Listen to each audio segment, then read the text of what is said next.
చూసాం. నేను బైబిల్ కాలేజీలో చదువుకున్నప్పుడు మాకు పాత నిబంధన బోధించేటువంటి ఒక మేడం గారు, ఆవిడ ఏమన్నారంటే, ముగ్గురు వ్యక్తులు క్రైస్తవ్యానికి లేకపోతే మనం నమ్మేటువంటి విశ్వాసానికి చాలా ప్రాముఖ్యమైన వాళ్ళు. వాళ్ళ ముగ్గురు ఒక విధంగా చెప్పాలంటే మూడు పెద్ద పర్వతాల్లాగా ఉంటారు అని చెప్పారు. ఎవరండి అనంటే, ఒకళ్ళు మోషే, రెండోది ఏలియా, మూడోది యేసయ్య. వీళ్ళు ముగ్గురు అన్నారు. ఎందుకండి అంటే, మోషే గారు సీనాయి కొండ మీదకి ఎక్కి ధర్మశాస్త్రాన్ని మనకు అందించాడు. అదేవిధంగా ఏలియా గారు కర్మేలు పర్వతం ఎక్కి దేవుని యొక్క మహిమను ప్రపంచానికి చూపించారు. యేసుక్రీస్తు ప్రభువారు కల్వరి గిరి మీదకి ఎక్కి ఆయన మన కోసం రక్షణ కార్యాన్ని సంపాదించి మనకు అనుగ్రహించారు. ఆయన అంటే మోషే గారు మనకి ధర్మశాస్త్రాన్ని ఇస్తే, ఏలియా గారు దిద్దుబాటు జీవితాన్ని గురించి చెప్తే, యేసుక్రీస్తు ప్రభువారు దరిద్రతలోంచి ధన్యతలోకి నడిపించారు. వీళ్ళు ముగ్గురు కూడా చాలా గొప్ప వ్యక్తులు అని చెప్పుకుంటూ వచ్చారు. అందునిమిత్తమే పొద్దున్న మీకు కొద్దిసేపు ఏలియా గారి గురించి చెప్పాను.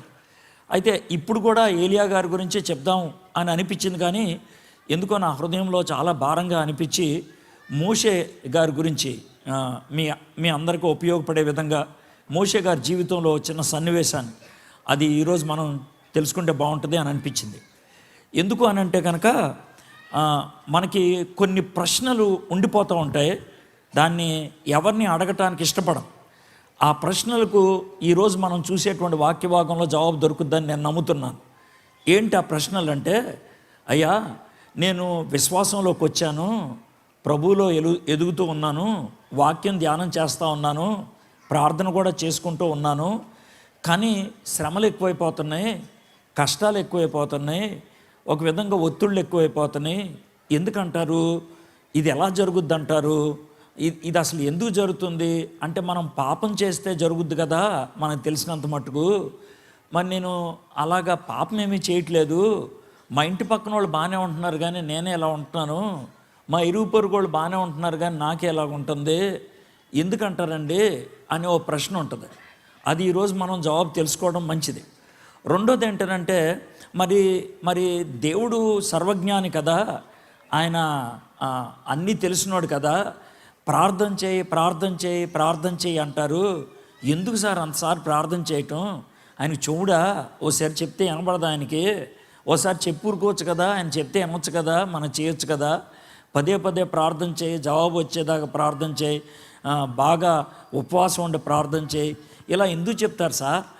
నాకు కొంచెం ఇది అర్థం కావట్లేదు, కానీ ఎవరినైనా అడగదామంటే భయం నాకు, ఎవరన్నా అనుకుంటారేమో అనేసి ఈ ప్రశ్నలు ఉండిపోతాయి.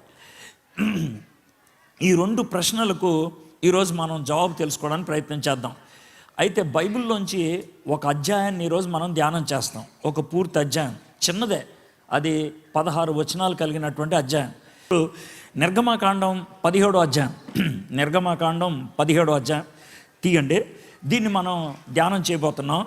దీంట్లో ఉన్నటువంటి విషయం ఏంటో మీకు చెప్తాను, తర్వాత దీని వెనకాల ఉన్న నేపథ్యం మీకు చెప్తాను. నేపథ్యం అంటే స్టేజ్, లేకపోతే నేపథ్యం అంటే అక్కడ ఉన్నటువంటి పరిస్థితులు అంటే మీకు చెప్తాను. ఆ తర్వాత మనం 17వ అధ్యాయాన్ని మనం ధ్యానం చేద్దాం. ఓకే, మీరు తీసి పెట్టొంచండి. 17వ అధ్యాయంలో మీరు ఏం చూస్తున్నారో మీకు చెప్తాను, నేను దాన్ని మీకు వివరిస్తాను. 17వ అధ్యాయానికి 16 వచనాలు ఉన్నాయి. ఈ 16 వచనాల్లో 3 విషయాలు కనబడతాయండి. 3 విషయాలు కనబడతాయి. మొదటి 7 వచనాల్లో ఒక విషయం కనబడుతుంది. ఏం విషయం అంటే, వాళ్ళు రెఫదీం అనేటువంటి ఒక ప్రాంతానికి వచ్చారు. రెఫదీం అనే ప్రాంతానికి, అక్కడ నీళ్ళు లేవు. అందుకనే దేవుడు మీద, మోషే మీద గొణవటం మొదలుపెట్టారు ప్రజలు. అప్పుడు మోషే తిట్టాడు, ఎందుకే అలా గొణుగుతారు అనేసి. సరే, దేవుడు మొత్తానికి ఒక అద్భుతం చేశాడు. ఎలాగంటే, ఒక బండను కొట్టమన్నాడు మోషేని, కొడితే ఆ బండలోంచి నీళ్లు వచ్చాయి. ఇది మొదటి 7 వచనాల్లో ఉన్నటువంటి విషయం. కాబట్టి ఈ 7 వచనాల్లో మనం నీళ్లు గురించి వింటాం. దేని గురించి? నీళ్ళని ఇంగ్లీష్లో ఏమంటారు? వాటర్ అంటారు. మీరు ఆ మాట గుర్తుపెట్టుకోండి, సరిపోద్ది. వాటర్ గుర్తుపెట్టుకోండి. మొదటి 7 వచనాలకి ఒకటే టైటిల్, వాటర్ అయిపోయింది. తర్వాత 7వ వచనం నుంచి 13వ వచనం దాకా వాళ్ళు యుద్ధం చేయడానికని దేవుడు పంపిస్తాడు. అమాలేకీలు అనే వాళ్ళు వస్తారు. వాళ్ళ మీద యుద్ధం చేయమంటాడు.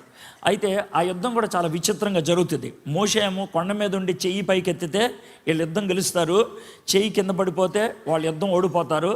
మొత్తానికి చివరికి యెహోషువ యొక్క సహాయంతో, మోషే గారు ప్రార్థన చేయటంతో అమాలేకుల మీద యుద్ధం గెలిచారు. యుద్ధాన్ని ఇంగ్లీష్లో ఏమంటారు? వార్. కాబట్టి రెండో భాగానికి మనం టైటిల్ ఏమనిద్దామంటే వార్. మొదటిదేంటి, రెండోదేంటి, బాస్ అయిపోయింది. ఇక మూడోది 14వ వచనం నుంచి 16వ వచనం దాకా దేవుడు మోషే ఒక మాట చెప్తాడు. నాయన మోషే, నువ్వు పంచే ఈ అమాలేకీయుల గురించి నువ్వు పుస్తకంలో రాసి మనోడు తమ్ముడున్నాడే యెహోషువ, ఆయనకి వినిపించు. ఎందుకంటే ఇది ఒక వార్నింగ్ లాగా ఉండాలి, ఇది ఒక హెచ్చరిక లాగా ఉండాలి. అమాలేకీయుల్లాగా ఎవరైనా వ్యవహరిస్తే వాళ్ళకి ఏమవుద్దో మీకు కూడా అదే అవుతుంది, కాబట్టి జాగ్రత్త అని ఒక హెచ్చరికనిచ్చాడు. హెచ్చరికను మనం ఏమంటాం? వార్నింగ్. కాబట్టి 17వ అధ్యాయాన్ని గుర్తుపెట్టుకోవాలనుకుంటే 3 మాటలు సరిపోతాయి. ఏంటా 3 మాటలు? Water, war, warning. బస్ ఈ 3 గుర్తుపెట్టుకుంటే కనుక 17వ అధ్యాయం అంతా కూడా మన మనసుల్లో ఎప్పుడు ఉండిపోతుంది. సో ఇప్పుడు ఈ 17వ అధ్యాయాన్ని మనం ధ్యానం చేద్దాం. అయితే 15వ అధ్యాయంలో మొదటి మాట ఏముంది? 17వ అధ్యాయంలో తర్వాత అని ఉంది. ఎప్పుడైనా కూడా తర్వాత అని చదివితే కనుక మనకు వచ్చేటువంటి ప్రశ్న ఏంటంటే, దేని తర్వాత సార్, దీని ముందు ఏమైంది సార్? ఇది మనకు ఉండేటువంటి ప్రశ్న. కాబట్టి దీని ముందు ఏమైందో మీకు కొన్ని మాటలు మీకు చెప్తాను. పోయినసారి వచ్చినప్పుడు కూడా నిర్గమాకాండం గురించి ఓ చిన్న పరిచయం ఇచ్చాను.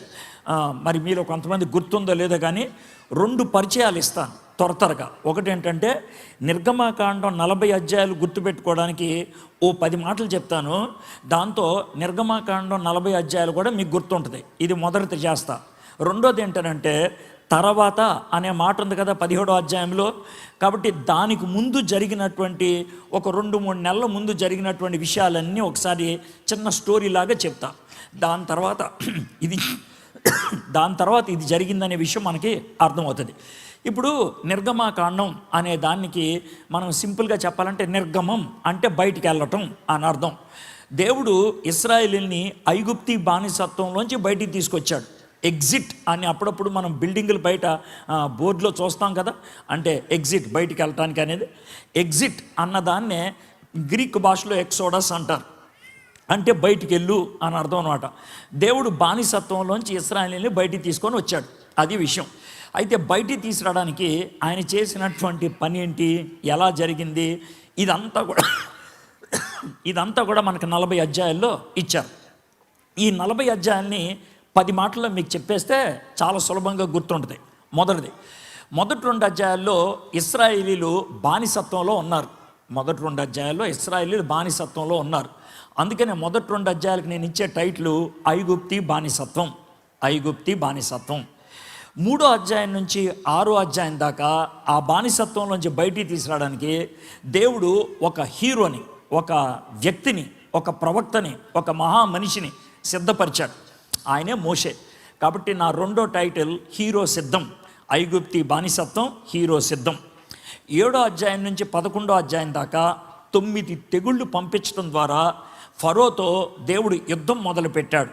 కాబట్టి దీన్ని ఫరోతో యుద్ధం 3 అయినాయి. ఐగుప్తీ బానిసత్వం, హీరో సిద్ధం, ఫరోతో యుద్ధం. 12వ అధ్యాయం చాలా కీలకమైనది. దేవుడు ఒక విచిత్రమైన పని చెప్పాడు. ఏమనంటే ఇశ్రాయేలీలంతా కూడా కుటుంబాలుగా వాళ్ళు ఏం చేయాలంటే ఒకరోజు ఒక గొర్రెపిల్లను వధించేసి దాని రక్తాన్ని గుమ్మానికి పుయ్యాలి రాత్రి. ఎందుకంటే ఆ రోజు రాత్రి దేవుడు రోడ్డు మీద వెళ్తూ ఉంటాడు, మరణదూత కూడా వెళ్తూ ఉంటాడు. రక్తం కనుక లేకపోతే ఆ ఇంట్లోకి వచ్చి తొలిచూలు అంటే ఇంట్లో పెద్ద కొడుకు చచ్చిపోతాడు అన్నమాట. ఆ రోజు అది జరిగింది 12వ అధ్యాయంలో. కాబట్టి 12వ అధ్యాయంలో జరిగిన దానికి ఫరో గారి పెద్ద కొడుకు కూడా చచ్చిపోయాడు. ఈ మధ్యన జరిగిన విషయం ఏంటంటే 4 నెలలు అయింది అనుకుంటా ఇది జరిగి. 4 నెలలే, పెద్ద పురాతనమైన విషయం కాదు.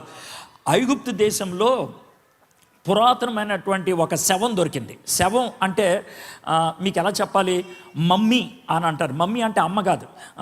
మమ్మీ అంటే ఏంటంటే ఎవరన్నా చచ్చిపోతే చాలా ధనం ఉన్నటువంటి వాళ్ళు వాళ్ళు పాడవకుండా ఉండటానికి వాళ్ళకి రకరకాలైనటువంటి సుగంధ ద్రవ్యాలు అవన్నీ రాసేసి, మనం హాస్పిటల్లో కట్లు కట్టేసినట్లు కింద నుంచి పైదాకా కట్లు కట్టేసి అలా ఉంచుతారనమాట. వాళ్ళ నమ్మకం ఏంటంటే కొంతకాలం అయిన తర్వాత చచ్చిపోయిన వాళ్ళు ఆత్మ ఏదైతే ఉన్నదో అది తిరిగి తిరిగి తిరిగి మళ్ళీ వస్తే కనుక వాళ్ళు చక్కగా మళ్ళీ బతికేస్తారనేటువంటి నమ్మకం వాళ్ళకి. అందుకనే ఆ విధంగా మమ్మీ చేస్తారు. ఆ విధంగా మమ్మీ చేస్తే ఏమవుతుందంటే 3000 సంవత్సరాలు 4000 సంవత్సరాలు శవం పాడైపోకుండా అలాగే ఉంటుందన్నమాట. అయితే అలాంటి పురాతనమైనటువంటి ఒక శవం దొరికింది. ఆ శవం వయసు చాలా చిన్నది, 14-15 ఏళ్ల కుర్రోడు అహం మోసే. ఆ కుర్రోడు పేరు అహం మోసే. మీకు ఎలా తెలుస్తారంటే ఆ శవం దగ్గర వాళ్ళ భాషలో రాసుకున్నారు, అందుకనే అది అహం మోసే అని అన్నారు. ఈ బాబు ఎందుకు చిన్న వయసులో చచ్చిపోయాడు, ఇతనికి ఏం జబ్బు వచ్చింది, ఎవరన్నా చంపేశారా, అవన్నీ పరిశోధన చేస్తే వాళ్ళకి ఏమర్థమైందంటే సడన్గా ఈ బాబు చచ్చిపోయాడని. కాబట్టి చాలామంది ఏమని నమ్ముతారంటే అహం మోసే ఎవరో కాదు, ఆ టైంలో ఉన్నటువంటి ఫరో గారి కుమారుడు, తొలిచూలు కుమారుడిని దేవుడు చంపేశాడు కదా, ఆ విధంగా చంపేసినోడే ఈయన అని కొన్ని నిర్ధారణలోకి రావటం అనేది జరుగుతూ ఉన్నది. ఇంకా పరిశోధనలు జరుగుతున్నాయి, అక్కడ వరకే మనకు తెలిసింది, అది మీకు చెప్పాను. ఇది 12వ అధ్యాయం. ఇప్పటికి మనకు 4 టైటిల్స్ అయిపోయినాయి. ఒకటి ఐగుప్తి బానిసత్వం, రెండోది హీరో సిద్ధం, మూడోది ఫరోతో యుద్ధం, నాలుగోది తొలిచూలి మరణం. తొలిచూలు అంటే పెద్దోడు చచ్చిపోవటం. దాంతో ఫరో గారు పొండ్రా బాబు ఎందుకు వచ్చిందో తలనొప్పి అని పంపించేస్తే వాళ్ళ ప్రయాణం మొదలైంది. వాళ్ళ ప్రయాణంలో ఏమేమి ఉన్నాయి, ముందు ఎర్ర సముద్రం అడ్డొచ్చింది, దేవుడు దాన్ని పాయలు చేశాడు. తర్వాత నీళ్లు చేదుగా ఉన్నాయి, దాన్ని తీయగా చేశాడు. ఎండగా ఉందంటే మేఘాన్ని ఇచ్చాడు, రాత్రిపూట చలేస్తుంది చీకటిగా ఉందంటే అగ్నిస్తంభాన్ని ఇచ్చాడు. చెప్పులు అరిగిపోతాయేమో అంటే అరగకుండా చేశాడు, బట్టలు మురికైపోతాయి అంటే మురికి కాకుండా చూశాడు.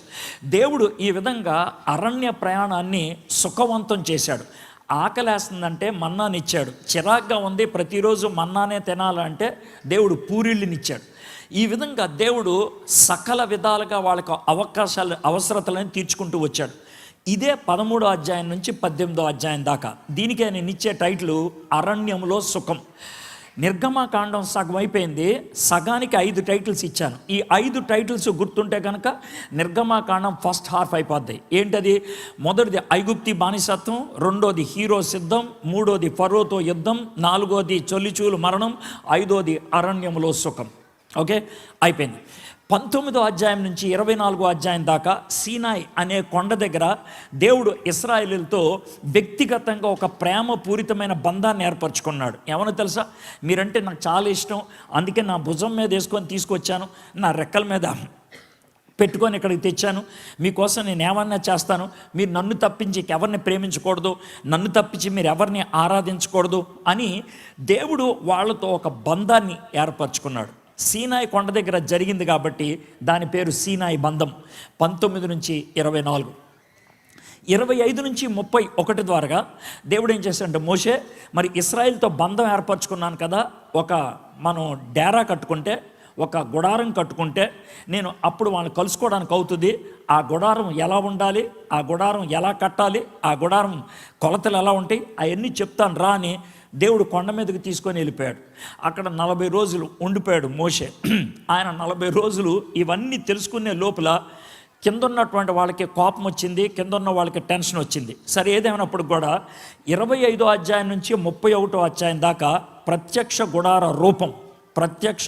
రూపం దేవుడు బ్లూ ప్రింట్ ఇచ్చాడు. అయితే వీళ్ళు టెన్షన్ తట్టుకోలేక 32వ అధ్యాయంలో చేసింది ఏంటంటే, ఒక బంగారు దూడను తయారు చేసుకొని, నువ్వే మా దేవుడివే, నువ్వే మమ్మల్ని ఐగుప్తులోంచి బయటికి తీసుకొచ్చావని వాళ్ళు పూజ చేయటం మొదలుపెట్టారు. దాంతో పాపం చేశారు. ఆ పాపం దేన్ని బట్టి చేశారు? బంగారు దూడతో. పాపం చేస్తే దేవుడు కోపం వస్తుంది కదా, దేవుడు కోపం వచ్చి 3000 మందిని చంపేశాడు. అమ్మో, 3000 మందిని చంపేశాడా? దేవుడు అంత కోపం చూపిస్తాడా? దేవుడు 3000 మందిని చంపేసిన మాట వాస్తవమే, కానీ అంతకంటే గొప్ప సత్యం ఒకటి ఉంది. ఏంటది? 20 లక్షల మందిని చంపకుండా వదిలేశాడు. 20 లక్షల మందిని దేవుడు చంపింది 3000 మందినే, 20 లక్షల మందిని కనికరించి ఆయన వదిలేశాడు. ఇది 32వ అధ్యాయం. దీనికే మనం ఇచ్చే టైటిల్ ఏంటంటే బంగారు దూడతో పాపం. 33వ అధ్యాయం నుంచి 39వ అధ్యాయం దాకా వాళ్ళు ప్రత్యక్ష గుడారాన్ని కట్టేశారు. ప్రత్యక్ష గుడార నిర్మాణం 40వ అధ్యాయంలో ప్రత్యక్ష గుడారం అంతా కట్టేసిన తర్వాత దేవుడు వాళ్ళ మధ్యకి ఒక మేఘంలాగా వచ్చారు. ఆ మేఘం పేరు షకీనా. షకీనా అని ఎందుకు పేరు పెట్టారంటే హీబ్రూ భాషలో షకీనా అంటే దేవుని యొక్క సన్నిధి అని అర్థం. కాబట్టి మొత్తం 10 టైటిల్స్ మీకు చెప్పేస్తాను. 40 అధ్యాయాలు మీకు ఒక చిన్న రూపంలాగా ఉండిపోద్ది. మొదటిది ఐగుప్తి బానిసత్వం, రెండోది హీరో సిద్ధం, మూడోది ఫరోతో యుద్ధం, నాలుగోది తొలిచూలి మరణం, ఐదోది అరణ్యంలో సుఖం, ఆరోది సీనాయి బంధం, ఏడోది ప్రత్యక్ష గుడార రూపం, ఎనిమిదోది బంగారు దూడతో పాపం, తొమ్మిదోది ప్రత్యక్ష గుడార నిర్మాణం, 10ఓది షకీనా మేఘం. రైట్, 40 అధ్యాయాలు మీ ముందు ఒకలాగా ఉండదు, అయిపోయింది. అయితే ఇప్పుడు మనం 17వ అధ్యాయంలోకి వచ్చాం. ఈరోజు అది ధ్యానం చేయదలుచుకున్నాం. ఈ 17వ అధ్యాయంలో తర్వాత అనే మాట ఉంది కదా, దేని తర్వాత ఇక్కడ జరిగింది అనే దాన్ని చూస్తే మనం పొద్దున్న చెప్పిందే ఇంకొక విషయాన్ని అంటే దాన్ని ఇప్పుడు ప్రస్తావిస్తూ దానికి దీనికి లింక్ ఇచ్చుకుంటూ వస్తాను. పొద్దున్న మన భారతీయులందరికీ బాగా గుర్తుండే సంవత్సరం ఏదని చెప్పాను, 1947. ఇశ్రాయేలీలకు బాగా గుర్తుండేది ఏమని చెప్పాను నేను, 1446. 1446 క్రీస్తు పూర్వం. 1446 క్రీస్తు పూర్వంలో జరిగిన విషయమే నిర్గమాకాండం 12వ అధ్యాయంలో జరిగిన విషయం. అర్థమైందండి? ఇప్పుడు అక్కడ ఉన్నాం మనం. 12వ అధ్యాయం నుంచి జరిగే విషయాలను మీకు చెప్తాను. నిర్గమాకాండం 12వ అధ్యాయంలో దేవుడు ఏమన్నాడంటే ఇశ్రాయేలుతో, అయ్యా ఈ నెల మీకు మొదటి నెల, అదే నీసాను మాసం అని దేవుడు చెప్పినటువంటి మాట ఏంటంటే, 10వ రోజున మీరు గొర్రె పిల్లను తెచ్చుకొని ఇంట్లో పెట్టుకోవాలి, దాన్ని 4 రోజులు ఇంట్లో పెంచాలి మీరు. 14వ రోజున నీసాన మాసం 14వ రోజున ఆ గొర్రె పిల్లను వధించేసి, అర్థమైందా, దాని రక్తాన్ని ఒక చిన్న చెప్పలో పట్టేసి మీరు ఒక కుంచి లాంటిది తీసుకొని గుమ్మాలకి ఆ అడ్డకర్ర ఒకటి ఉంటుంది, 2 నిలువు కర్రలు ఉంటాయి కదా, దానికి మీరు ఆ రక్తాన్ని పూసేసి ఇంట్లోంచి బయటికి రాకూడదు, ఇంట్లోనే ఉండాలి మీరు కుటుంబం అంతా. ఆ రోజు రాత్రి యెహోవా దేవుడు వెళ్తాడు, మరణదూత వస్తాడు, రక్త మరగ గనక లేకపోతే మరణదూత ఇంట్లోకి వచ్చేస్తాడు అని చెప్పడం జరిగింది 12వ అధ్యాయంలో. ఆ రోజు రాత్రి అలాగే జరిగింది. ఐగుప్తి ఇళ్లల్లో ప్రతి ఇంట్లో కూడా ఒకడు చచ్చిపోయాడు. వాళ్ళు లబ్బో దిబ్బో ఏడవటం మొదలు పెట్టారు. ఫరో రాత్రి కబురు పెట్టి, నాయన మీరు పొండ్రా బాబు అని అంటే వాళ్ళు రాత్రి ప్రయాణమై వెళ్ళిపోయారు. వాళ్ళు రాత్రి ప్రయాణమయ్యి ఉత్తరానికి వెళ్ళారు. ఉత్తరానికంటే ఇప్పుడు మనం ఇక్కడ నుంచి విశాఖపట్నం వెళ్ళాలంటే ఉత్తరంకి వెళ్తాం కదా, రాజమండ్రి వెళ్ళాలంటే ఉత్తరంకి వెళ్తాం కదా, ఢిల్లీ వెళ్ళాలంటే ఉత్తరంకి వెళ్తాం కదా. వాళ్ళు కూడా ఐగుప్తు దేశం నుంచి దేవుడు వాగ్దానం చేసిన దేశానికి వెళ్ళాలంటే ఉత్తరానికి వెళ్ళాలి. సో ఉత్తరానికి ప్రయాణమై వెళ్ళిపోతున్నారు. ఎంతమంది? 20 లక్షల మంది, దగ్గర 20 లక్షల మంది. మరి 20 లక్షల మంది మనుషులు ఉంటే వాళ్ళకి ఎన్ని జంతువులు ఉంటాయి ఆలోచించుకోండి. 1 కోటి పైన జంతువులు ఉంటాయి. అవన్నీ కలిసి రాత్రి ప్రయాణమై వెళ్ళిపోతూ ఉన్నారు. వెళ్తూ ఉండి వాళ్ళు ఒక రోజంతా ప్రయాణం చేసిన తర్వాత దేవుడు సడన్గా రూట్ మార్చాడు. అరే మీరు కిందకి రండిరా అని అన్నాడు. అంటే దేవుడు రూట్ మార్చాడు కాబట్టి మోషే దాని ప్రకారం రూట్ మార్చుకుంటూ వచ్చాడు. 14వ అధ్యాయం దగ్గరకు వచ్చేప్పటికి పీహహీరోత్ అనే ఒక ప్రదేశానికి వచ్చారు. పీహహీరోత్ అంటే ఏంటి సార్ అంటారేమో, అదొక మైదానం పేరు. అదొక మైదానం.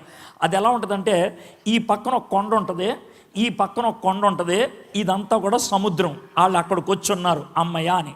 వాళ్ళు అలా వచ్చి రెస్ట్ తీసుకుంటున్నారు. లేదో యువతలు ఇదంతా అరణ్యం. అరణ్యములోంచి పెద్ద పొగ వచ్చేస్తున్నాడు. అరణ్యములోంచి పెద్ద దుమ్ము పైకి లేస్తుంది. ఏంటా అని జాగ్రత్తగా చూస్తే ఫరో గారు 6000 రథాలు వేసుకొని టకా వచ్చేస్తున్నాడు. వీళ్ళేమో ఇరుక్కుపోయారు. అయ్య బాబాయ్ మనం ఇరుక్కుపోయాం, ఇటు వెళ్తేనేమో సముద్రం, ఇటు వెళ్తేనేమో కొండ, ఇటు వెళ్తేనేమో ఫరో గారు వస్తున్నారు, ఇక్కడికి తీసుకొచ్చి పడేసేటంట్రా బాబు అని వాళ్ళు టెన్షన్ పడిపోవటం మొదలుపెట్టారు. మోషే మీద అరవటం మొదలుపెట్టారు. ఏం చేయాలో వాళ్ళకి అర్థం కాలేదు.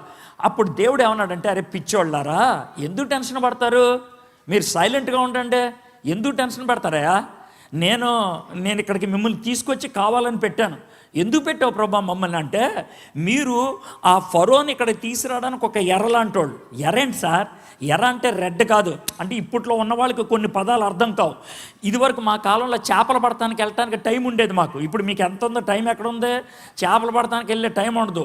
చేపలు వీడియో గేమ్ ఆడుకుంటాడు ఎవడైనా సరే. చేపల దగ్గరికి ఎవడెళ్తాడు? ఎవడెళ్ళడు. మేము ఇదివరకు అయితే చేపలు పట్టుకోవడానికి వెళ్ళాలంటే ఒక గేల ఉంటుంది. గేలానికి ఎర్ర అంటే ఏంటంటే మనకి వానపాము ఉంటుంది. ఆ వానపాము గొయ్యి తవ్వి మట్టిలో అక్కడక్కడ తీసి దీనికి ఎక్కించి నేలల్లో వేస్తే కనుక దాన్ని తినటానికి వస్తుంది. చేప తినటానికి వస్తే కనుక పైన బెండు అని ఉంటుంది, అది ఇలా కదులుతూ ఉంటుంది. అప్పుడు బాగా మునిగిపోతుంటే పైకి లాగితే చేప వస్తుంది అనమాట. 4 చేపలు పడితే ఆ 4 చేపలతో కూర వండుకుంటే ఎంత టేస్ట్ ఉంటుందో తెలుసా? ఎందుకంటే మనం పట్టిన చేపలు కదా, సూపర్ టేస్ట్ ఉంటుంది. ఆ ఫీలింగే వేరు అసలు. అప్పుడు ఇప్పుడు అలాంటి కాన్సెప్టే లేదు. అంత టైం ఎక్కడ సచ్చింది మనకి? లేదు మనకి. అయితే దాన్ని ఎర్ర అంటారు. అయితే దేవుడు ఏమంటున్నాడంటే, మీరు ఎర్రలాంటోళ్ళు. ఎర్ర అంటే ఇంకో మాట చెప్పాలంటే, పూర్వకాలంలో రాజులు సింహాల్ని పులుల్ని పట్టుకోవాలంటే వాళ్ళు ఎర్రగా వానభావన పెట్టరు. మరి ఏం పెడతారు సార్? ఏం పెడతారంటే ఒక మేకను తీసుకొస్తారు, చిన్న మేకపిల్లని తీసుకొచ్చి చెట్టు మొదలు కట్టేస్తారనమాట. సాయంత్రం 7ంటికి కట్టేస్తే చీకటి అయిన తర్వాత మే నరుస్తూ ఉంటుంది. రాజుగారు పైన కూర్చుంటారు చెట్టు మీద. అయితే ఈ పులి కానీ సింహం కానీ వస్తుంది కదా, అదేమనుకుంటుందంటే ఈ మేక దొరికింది కదా అని చూసి దాన్ని పట్టుకోవడానికని వస్తుంది అనమాట. దగ్గరకు వచ్చినవాడు పైన నుంచి బాణం వేస్తాడు, లేకపోతే పైన నుంచి పిస్తోలు పెట్టి కాలుస్తాడు, పులి చచ్చిపోద్ది. మేక మాత్రం ఏం అవ్వదు. కానీ మేక లేకపోతే పులి రాదనమాట. దేవుడు ఏమంటున్నాడంటే, మీరు మేకలాంటి వాళ్ళు రా, మీరు ఉంటేనే వాడు వస్తాడు, కానీ మీకేమో దాన్ని లేపేస్తాను నేను. దేవుడు ఆ విధంగా లేపేశాడు అనమాట. ఆ విధంగా లేపడానికి ఉపయోగించినటువంటి గొప్ప డైలాగే మనం పాట పాడేసుకున్నాం. ఏంటనంటారేమో చూడండి, ఒకసారి ఒక వచనం చూస్తే బాగుంటుంది. 14వ అధ్యాయం 13వ వచనం, నిర్గమకాండం 14వ అధ్యాయం 13వ వచనం. అందుకు మోషే, భయపడుకొడి, యెహోవా మీకు నేడు కలుగుజేయు రక్షణను మీరు ఓరక నిలుచుండి చూడుడి. మీరు నేడు చూచిన ఐగుప్తీలను ఇక మీదట మీరు ఎన్నడూను చూడరు. యెహోవా మీ పక్షం యుద్ధము చేయును, మీరు ఓరకయే ఉండవలనని ప్రజలతో చెప్పాను. మనం గొప్ప పాట పాడేస్తూ ఉంటే యుద్ధము యెహోవాదే అని అంటాం కదా, దీని నుంచే పాడింది అనమాట. ఎక్కడి నుంచి వచ్చిందే ఆ కాన్సెప్ట్ అనమాట. సూపర్, బాగుంది. ఎందుకనంటే మన పక్షాన్ని యుద్ధం చేసేవాడు యెహోవా. అందుకని ఇప్పుడు అయ్యగారు కూడా పాడారు కదా, దేవుడికి అసాధ్యమైనది ఏదైనా ఉన్నదా అని. అంటే ఇప్పుడు దాంట్లో మనం చేయగలిగేది ఏం లేదు. మనం నోరు మూసుకొని ఎదవల్లా కూర్చుంటాం, ఆయన చేస్తాడనమాట ఏమన్నా. అది అక్కడ ఉండేది. ఎక్కడ కూడా వీళ్ళు చేసే పని ఏమీ లేదు. వాళ్ళు సైలెంట్గా ఉంటారు, చూస్తూ ఉంటారు, రే బాగుందిరా దేవుడు ఇలా చేశాడు రా అనుకోవడం తప్పించి. కొన్ని ఉంటే అలాంటి పొజిషన్లో మనము చేయగలిగేది ఏమీ లేదు, అంతా దేవుడే చేయాలి. సో అక్కడ అది జరిగింది. ఎర్ర సముద్రం పాయలైపోయింది, అవతలికి వెళ్ళిపోయారు. ఎర్ర సముద్రం పాయలైంది కదా అని మనోడు కూడా వచ్చాడు. అంటే మనోడు అంటే ఎవరో? ఫరో కూడా వచ్చేసి మధ్యలోకి వచ్చిన తర్వాత మునిగిపోయింది. అంతా క్లోజ్, చాప్టర్ క్లోజ్. ఇక మళ్ళీ ఫరో కనబడ్డు, ఆయన యొక్క సైన్యం కనబడుతూ కంప్లీట్ అయిపోయింది. 15వ అధ్యాయంలో మనోళ్ళు ఎర్ర సముద్రం దాటి వచ్చారు కదా. దాటి వస్తే మనకి సంతోషం ఎక్కువైతే పాటలు పాడతాం కదా, పాటలు పాడేశారు. ఆ టైంలో చిన్నపాటి కవాలి అనేది నార్త్ ఇండియా స్టైలు. మన ఆంధ్రాలో స్టైల్ ఏంటంటే బుర్రకథ, కవాలి. ఈ పదాలు ఎందుకు ఉపయోగించారంటే, బుర్రకథ అప్పుడు ఒకడు పాడుతూ ఉంటాడు, రాజుగారు వచ్చారు, రాజుగారు తెచ్చారు అని అటు ఇటు ఇద్దరు అంటూ ఉంటారే, ఆ విధంగా అనమాట. అంటే మధ్యలో ఒకడు పాడేవాడు ఉంటాడు, తానా అనేవాళ్ళు ఇద్దరు ఉంటారు. ఇది బుర్రకథ స్టైల్. కవాలి స్టైల్ కూడా అంతే. ఇటు ఒక గ్రూప్ ఉంటారు, వీళ్ళు ఒక 2 లైన్లు పాడతారు, ఆ తర్వాత వీళ్ళు ఒక 2 లైన్లు పాడతారు అనమాట. 15వ అధ్యాయంలో ఉన్నటువంటి పాట కవాలి పాట. కవాలీలో 2 గ్రూపులు ఉన్నాయి. ఒక గ్రూపుని లీడ్ చేసిందేమో మోషే గారు, ఇంకో గ్రూపుని లీడ్ చేసిందేమో మిరియాం, మోషే గారు వాళ్ళ అక్క. అర్థమైంది? యెహోవాను గానము చేసేద్దామని వాళ్ళిద్దరూ ఒకళ్ళకి మించి ఒకళ్ళు పాడుకుంటూ వెళ్ళిపోయారు. ఇది 15వ అధ్యాయం పార్ట్ 1. బాగుంది, చాలా బాగుంది. ఈ పాట పాడేసి మా దేవుడు గొప్పోడు, మా దేవుడు తోపు గీపు అనుకుంటే వెళ్ళిపోయారు. బాగానే ఉంది. ఓ 2 రోజులు ప్రయాణం చేశారు, లేదో వాళ్ళకి నీళ్లు చేదుగా అనిపించినాయి. మళ్ళీ తిట్టేయడం మొదలు పెట్టారు. ఏం మనిషివా నువ్వు, ఎలాంటి ప్లేస్కి తీసుకొచ్చావు, మళ్ళీ వెనక్కి వెళ్ళిపోతావు అనేసి. అప్పుడు దేవుడు మోషేతోరే, అక్కడ ఒక చిన్న కర్ర ఉంది, దీన్ని తీసుకెళ్ళి నీళ్ళలో వేయరా అన్నాడు. వేశాడు, నీళ్లు తీపిగా మారినాయి. దాన్నే మనం చాలా పాటల్లో పెట్టేసుకున్నాం. ఏంటది? మారాను మధురంగా చేస్తాడు. ఇది 15వ అధ్యాయం. అంటే మీరు పాడే పాటలు ఎక్కడి నుంచి వచ్చాయో చెప్తున్నాను నేను, అర్థమైందా? 14వ అధ్యాయంలో ఒక బిట్ వినిపించా, 15వ అధ్యాయంలో ఒక బిట్ వినిపించా, అయిపోయింది కదా. ఇప్పుడు 16వ అధ్యాయానికి వచ్చేద్దాం. 16వ అధ్యాయంలో ఎలిం అనేటువంటి ఒక ప్రాంతానికి వచ్చారు. సార్ అది ఎక్కడ ఉందంటే నాకు తెలియదు. ఆ ప్రాంతం పేరైతే ఎలిం. ఈ ప్రాంతంలో దగ్గర దగ్గర 6 వారాలు ఉండిపోయారు.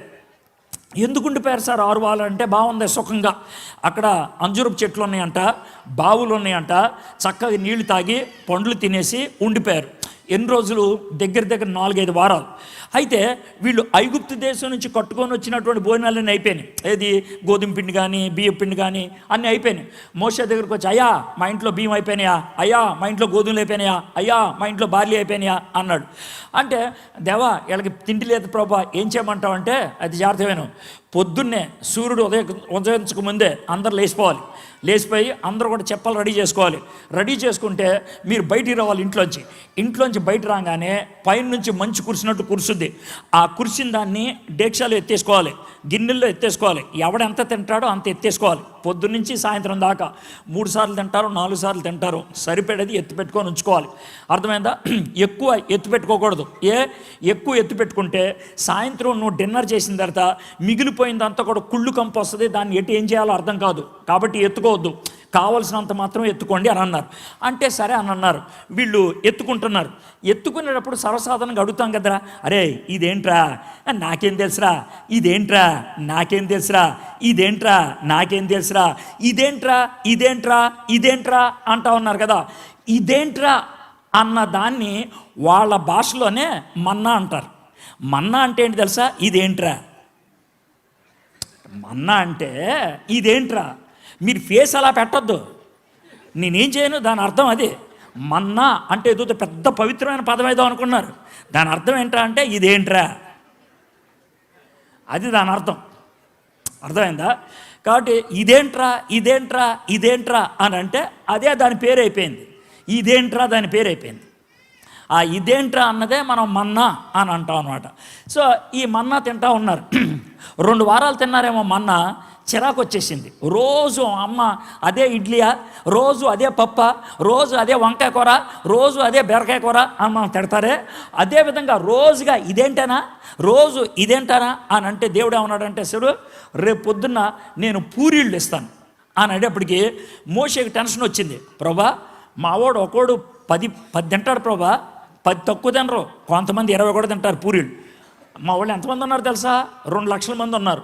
2 లక్షల మందికి ఒక్కోడికి 20 పూరీళ్ళు ఇవ్వాలంటే ఎన్ని కావాలో తెలుసా? 4 కోట్లు కావాలి. 4 కోట్లు పూరీళ్ళు నేను ఇస్తాను రా, నీకు ఎందుకు వచ్చింది అని అన్నాడు. పొద్దున్నే పూరీలు పడ్డాయి. లెక్క ప్రకారం ఈ 20 లక్షల మందికి పూరీళ్ళు 10, 15, 20 తినాలనుకుంటే వాళ్ళున్న ప్రాంతం నేల మీద నుంచి అడుగున్నారు ఎత్తు పూరీళ్ళు పడితే కానీ సరిపోవంట. అంటే కుప్ప కింద నేల మీద నుంచి అడుగున్నారు ఎత్తు. సో అన్ని పూరీలు పడ్డాయి. అవన్నీ పట్టుకొని ఒకడికొకడు ఫ్రై చేసుకొని తినేశారండి. దీంతో 16వ అధ్యాయం అయిపోయింది. 14వ అధ్యాయంలో ఎర్ర సముద్రం పాయలైంది. 15వ అధ్యాయంలో మారా నీళ్లు మధురంగా అయింది. 16వ అధ్యాయంలో దేవుడు మన్నాను కురిపించడం మొదలుపెట్టాడు. 16వ అధ్యాయంలో పూరీళ్ళు ఇవ్వడం మొదలుపెట్టాడు. 16వ అధ్యాయంలో మేఘాన్ని పైన పెట్టి నీడ కలిగేటట్లు చేశాడు. 16వ అధ్యాయంలో రాత్రిపూట అగ్నిస్తంభాన్ని పెట్టి చీకటి లేకుండా చలి లేకుండా చక్కటిగా చేశాడు. ఇన్ని కార్యాలు చేసిన తర్వాత అది 17వ అధ్యాయం. మీకు క్లారిటీ వచ్చింది కదండి? ఏమేం కార్యాలు చేశాడు? ఎర్ర సముద్రాన్ని పాయలు చేశాడు, మారా దగ్గర నీళ్లు మధురం చేశాడు, మేఘాన్ని ఇచ్చాడు, అగ్నిస్తంభాన్ని ఇచ్చాడు, మన్నాని ఇచ్చాడు, పూరీళ్ళు ఇచ్చాడు, చెప్పులు అరిగిపోకుండా చేశాడు, బట్టలు పాడైపోకుండా చేశాడు. ఇవన్నీ చేసిన తర్వాత ఏం జరిగిందో చూద్దాం. 17వ అధ్యాయం ఇప్పుడు నుంచి మనం చదువుదాం. తర్వాత ఇశ్రాయేలీల సర్వ సమాజం యెహోవా మాట చొప్పున తమ ప్రయాణములలో సీను అరణ్యం నుండి ప్రయాణమైపోయి రఫదీములో దిగిరి. ప్రజలు తమకు నీళ్లు లేనందున మోషేతో వాదించుచు త్రాగుటకు మాకు నీళ్ళిమ్మని అడగగా, మోషే మీరు నాతో వాదింపనేలా, యెహోవాను శోధింపనేలా అని వారితో చెప్పిన. ఈ అయ్యగారి పేరు కూడా మోషే. ఈయన కూడా ఇలాంటి సమస్యలు వస్తాయి. ఎలా అంటే పాపం ఎవరో ఇంటికి వెళ్ళి ప్రార్థన చేస్తాడు, ప్రార్థన చేస్తే జబ్బు తగ్గదు. సార్ మీరు ప్రార్థన చేసినా తగ్గలేదంటే ఈయనేం చేస్తాడు? ఈయన ఎవరితోనే చెప్తాడు దేవుడితో, ఆయన తగ్గిస్తే తగ్గుద్ది, లేకపోతే లేదు. ఎక్కడ కూడా జరిగింది అదే. ఏం జరిగిందంటే, ఏ మోషే ఏంటే అక్కడ తెచ్చావు నీళ్ళు లేకుండా ఇక్కడికి అని గొడవ పెట్టాడు. అయితే మోషే తానేమన్నా సొంత జ్ఞానంతో అక్కడికి తెచ్చాడా? లేదు. చూడండి అక్కడ ఏం రాశారు. తర్వాత ఇశ్రాయేలీల సర్వ సమాజము యెహోవా మాట చొప్పున, అంటే దేవుడు డైరెక్షన్ ఇస్తూ ఉంటే, దేవుడు ఎటు వెళ్ళాలి అని చెప్తా ఉంటే వాళ్ళు ప్రయాణం చేశారు. దేవుడు ఎలా చెప్పాడు సార్? రైట్కి వెళ్ళు, అలే లెఫ్ట్కి వెళ్ళు అని దేవుడు చెప్పాడా? చెప్పలా. మరి దేవుడు ఎలా చెప్పాడు? పైన మేఘం ఉంది కదా, ఈ మేఘం క్యాప్ లాంటిది అనమాట. క్యాప్కి ముందుకు ఎలా వస్తుంది అలాగా. సో ఈ మేఘం ముందుకుంటుంది, కింద ఇశ్రాయేలీలు నడుస్తూ ఉంటారు. ఈ మేఘం ఇటు తిరిగితే వీళ్ళు కూడా ఇటు తిరిగేవాళ్ళు, ఈ మేఘం ఇటు తిరిగితే ఇటు తిరిగేవాళ్ళు. సో మేఘాన్ని వీళ్ళు ఆసరాగా పెట్టుకొని వెళ్తూ ఉండేవాళ్ళు. ఈ మేఘాన్ని అటు ఇటు తిప్పేది ఎవరు? దేవుడు. కాబట్టి ఇశ్రాయేలీలకి మార్గాన్ని చూపించేది ఎవరు? దేవుడు. ఇప్పుడు జాగ్రత్తగా వినండి. దేవుడు నడిపించుకుంటూ ఎక్కడికి తీసుకొచ్చాడు? రెఫదీం అనే ప్రాంతాన్ని తెచ్చారు. ఎవరు తెచ్చారు? దేవుడే తెచ్చాడు. జాగ్రత్త వినండి. దేవుడే తెచ్చాడు. అక్కడికి దెయ్యం తీసుకురాలా, వాళ్ళు శోధింపబడి అక్కడికి రాలా, సొంత జ్ఞానంతో అక్కడ రాలా. దేవుడే తెచ్చాడు రెఫదీం అనే ప్రాంతానికి. రెఫదీం అనే మాటకి అర్థం ఏంటి? విశ్రాంతి స్థలము అని అర్థం. విశ్రాంతి స్థలానికి దేవుడు తెచ్చాడు. చాలా సంతోషమే. అరణ్యములో నుంచి విశ్రాంతి స్థలానికి దేవుడు తెచ్చాడు. దేవుడే తెచ్చాడు, విశ్రాంతి స్థలం అది. కానీ అక్కడ ఏమొచ్చింది? నీళ్లు లేవు. ఇప్పుడు మనకు వచ్చే ప్రశ్న ఏంటంటే, విశ్రాంతి స్థలంలో నీళ్లు లేవని దేవుడికి తెలియదా? తెలుసు. దేవుడికి నీళ్ళు లేవని తెలిసి ఎందుకు తెచ్చాడు అక్కడికి? ఇది మనకు వచ్చే ప్రశ్న. మరి దేవుడే తెచ్చాడు అంటున్నావు, దేవుడే అక్కడికి తీసుకొస్తే నీళ్లు లేవని తెలిసి నీళ్లున్న చోట తీసుకెళ్ళొచ్చు కదా, లేకపోతే వీళ్ళు వచ్చేటప్పుడు నీళ్ళు అక్కడ ఉండేటట్లు చేయొచ్చు కదా. ఎందుకు తెచ్చాడు? ఇక్కడితోనే మన కనెక్షన్ వస్తుంది. నేను దేవుని బిడ్డనే కదా, నేను ప్రార్థన చేస్తున్నాను కదా, వాక్యానుసారంగా జీవిస్తున్నాను కదా, నా జీవితంలో ఎందుకు కష్టాలు వచ్చాయి, నా జీవితంలో ఎందుకు శ్రమలు వచ్చాయి, నేను బాగా ప్రార్థనలు చేస్తున్నాను కదా, చర్చికి వెళ్తున్నాను కదా, కానుకలు ఇస్తున్నాను కదా, నాకెందుకు సమస్యలు వచ్చాయి? వీళ్ళు దేవుడు నడవమన్నప్పుడే నడిచారు కదా, వెళ్ళమన్న చోటకే వెళ్ళారు కదా, ఎందుకు వీళ్ళకి శ్రమ వచ్చింది, ఎందుకు నీళ్ళు లేని చోటకు వచ్చారు అంటే, ఇప్పుడు ఆ విషయం చూడండి. ప్రపంచంలో, జాగ్రత్త వినండి మాట, ప్రపంచంలో ఎవరికి శ్రమ కలిగినా, ప్రపంచంలో ఎవరికి ఏం జరిగినా, జాగ్రత్త వినండి మాట, దేవుని అనుమతి లేకుండా, దేవుని అనుగ్రహము లేకుండా, దేవుని ఆదేశం లేకుండా జరగదు. బైబిల్లో ఎంత సున్నితమైన విషయం చెప్పాడంటే, నీ తల వెంట్రుకల యొక్క కౌంటు దేవుడికి తెలుసంట. దేవుడు అనుమతి లేకుండా, దేవుని అనుగ్రహం లేకుండా, దేవుని ఆదేశం లేకుండా తల వెంట్రుక కూడా ఓడదు. నీకు కరోనా వచ్చిందా? దేవుడు అనుమతిస్తేనే వచ్చింది. ఎవరైనా చచ్చిపోయారా? దేవుడు ఆదేశం బట్టే జరిగింది. ఎవరికైనా రేప్ జరిగిందా? దేవుడు అనుగ్రహిస్తేనే అది జరిగింది. ఇదేంటండి అంటే, నేనేం చేయను, దేవుడు సార్వభౌముడు, నాకు తెలీదు అనే మాట ఆయన అండో, ఆయనకి తెలుసు. ఇప్పుడు దీంతో మనకు పెద్ద ఉక్రోష ప్రశ్న వస్తుంది. మరి దేవుడికి తెలిస్తే దేవుడు చూస్తూ ఎందుకు ఉండిపోయాడు? దేవుడు ఎందుకు చేతులు కట్టుకొని ఉన్నాడు? దేవుడు ఏం చేస్తున్నాడు? మీ దేవుడు ఎటు వెళ్ళాడు? ఇది మన వాళ్ళు అడిగేటువంటి ప్రశ్న. వాళ్ళు అడిగితే సబబే. అదే ప్రశ్న మనకు కూడా రావడానికి అవకాశం ఉంది. వస్తే దానికి జవాబు దొరకకపోతే పిచ్చెక్కుద్ది, దానికి జవాబు దొరకకపోతే మెంటల్ ఎక్కుద్ది, ఎటెల్లాలో అర్థం కాదు. Why am I suffering? నేను ఎందుకు శ్రమ గుండా వెళ్తున్నాను? వై? అయితే 3 జవాబులు ఇస్తాను, 3 కారణాలు. ఒక వ్యక్తి శ్రమ గుండా వెళ్ళటానికి ఈ 3 ఏదో ఒకటి పనిష్మెంట్, తప్పు చేస్తే వచ్చేటువంటిది పనిష్మెంట్. రెండోది ప్రొహిబిషన్, అంటే కాపుదల కోసం. పూర్తిగా వివరిస్తాను, టైటిల్స్ మాత్రం చెప్పాను. మొదటిది పనిష్మెంట్, రెండోది ప్రొటెక్షన్ లేకపోతే ప్రొహిబిషన్, మూడోది ప్రైజ్. ఈ 3 కారణాల్లో ఏదో కారణంతో మన జీవితంలో శ్రమ వస్తుంది. మూడింటికి చెప్తాను. కానీ ఒక్క మాట చెప్తాను, మూడిటికి చెప్పిన తర్వాత సార్ మీరు మూడు చెప్పారు నాకు బాగా అర్థమైంది, ఈ మూడిట్లో నాకు ఏది అని మాత్రం ఎవరిని అడగొద్దు, ఈ మూడిట్లో నాది ఏది అని అడగొద్దు ఎవరిని. ఎందుకు అడగకూడదు? అది ఎవరికి తెలియదు, నీకే తెలుస్తుంది. మనస్సాక్షిని సరి చేసుకొని దేవుని సన్నిధిలో మోకరించి, ప్రభా ఈ మూడిట్లో ఏది, నేను తప్పు చేస్తే ఇది జరిగిందా, తప్పులోకి వెళ్లకుండా ఉండటానికి ఇది నాకు అనుమతించావా, నా జీవితాన్ని ఉన్నత స్థాయికి తీసుకెళ్ళటానికి చేసావా, వాయ్ ఎందుకు ప్రభా అని దేవుణ్ణి అడిగితే దేవుడు నీకు జవాబిస్తాడు. ఏంటి ఆ మూడు చెప్తాను. మొదటిది చాలా సులభంగా అర్థమయ్యేది ఏంటంటే, తప్పు చేస్తే సరిదిద్దడానికి దేవుడు చేసేటువంటిది శ్రమ. దేవుడు తప్పు చేస్తే క్రమబద్ధం చేయడానికి, క్రమశిక్షణలోకి తీసుకురావడానికి. దేవుడు శిక్షించడం అనేది నెగిటివ్ కదా, అది కాదు దేవుడి యొక్క పద్ధతి. దేవుడి యొక్క పద్ధతి ఏంటంటే, నువ్వు తప్పు దోవలు వెళ్తున్నావు, ఇటు కొడితే సెంటర్లోకి వస్తావు, ఇటు కొడితే సెంటర్లోకి వస్తావు. దావీదు పాపం చేశాడు, దేవుడు కొడితే మళ్ళీ సెంటర్లోకి వచ్చాడు. సంసోను తప్పు చేశాడు, దేవుడు కొడితే మళ్ళీ సెంటర్లోకి వచ్చాడు. నువ్వు తప్పు చేశావేమో అందుకే కొట్టాడేమో దేవుడు నిన్ను, నువ్వు తప్పు చేసావేమో అందుకే నీకు శ్రమ వచ్చిందేమో.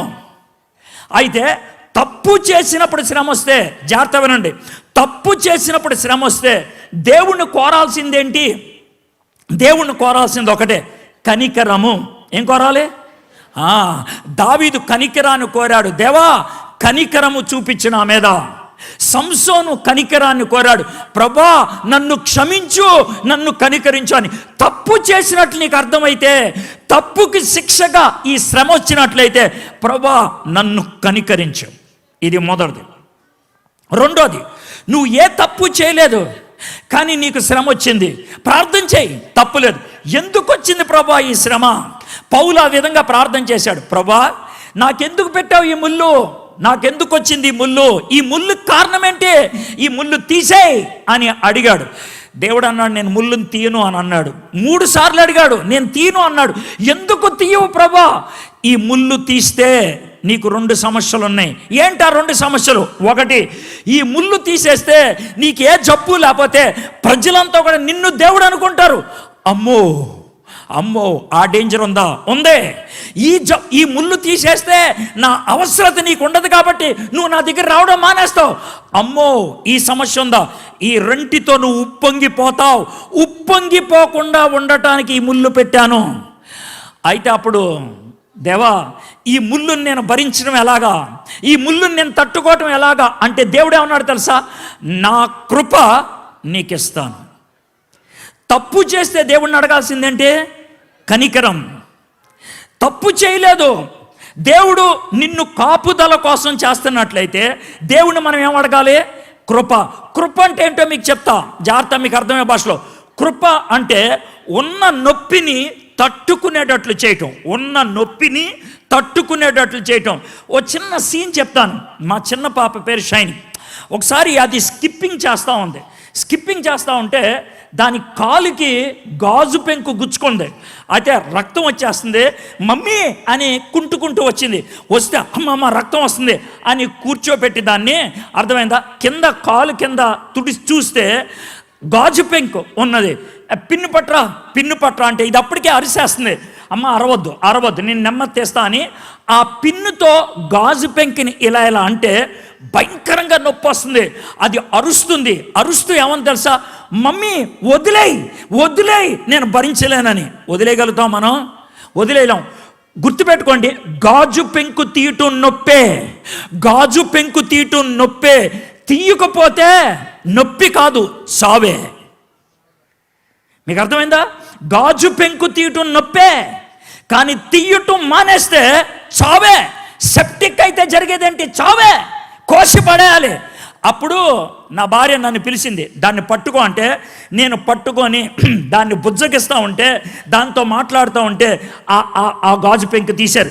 ఆ విధంగా తట్టుకునేటట్లు దాన్ని పట్టుకోవటమే కృప.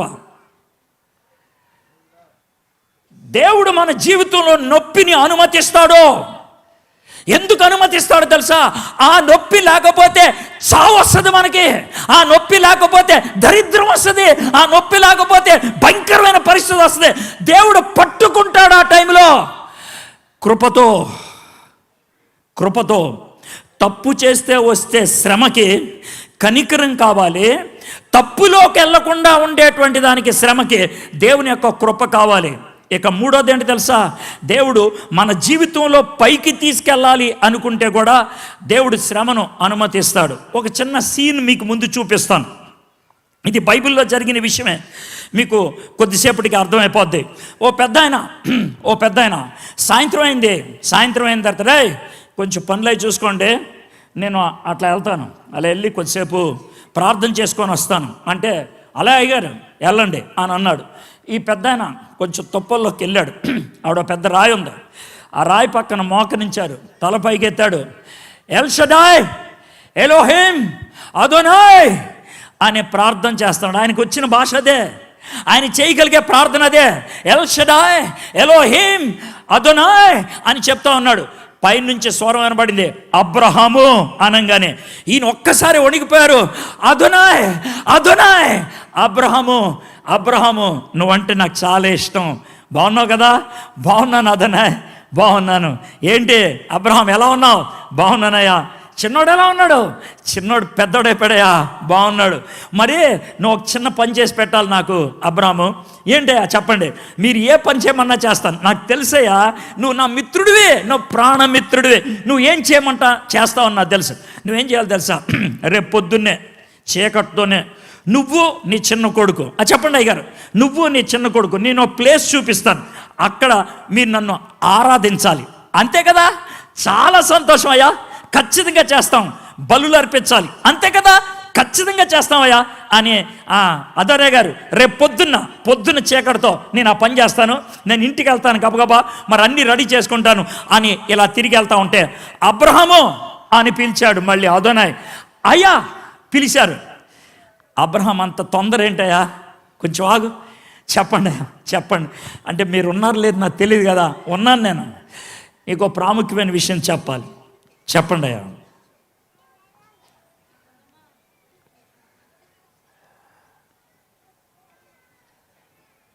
అయ్యా మీరు మాట్లాడకుండా ఆగిపోయారు. అదే అబ్రహాం, చెప్పండి అయ్యా. మీ ఊపిరి నాకు వినబడుతుంది, చెప్పండి ఏంటో. ఏం లేదు అబ్రహాము, చెప్పండి అయ్యా. నీ చిన్న కొడుకు నేనే ఇచ్చాను. మీరే ఇచ్చారయ్యా, మీరే ఇచ్చారు, నేను కాదనట్లా. మరే రేపు పొద్దున్న నువ్వు నాకు బలి ఇవ్వాలి కదా. అవును నేను ఇవ్వాలి, నేను నా చిన్న కొడుకు ఇద్దరు వస్తాం, ఇస్తారు కదా. అయితే బలిగా చెప్పయ్యా, బలిగా ఏంటి చెప్పండి. బలిగా నీ చిన్న కొడుకుని నాకు ఇచ్చేయాలి. అదునాయ్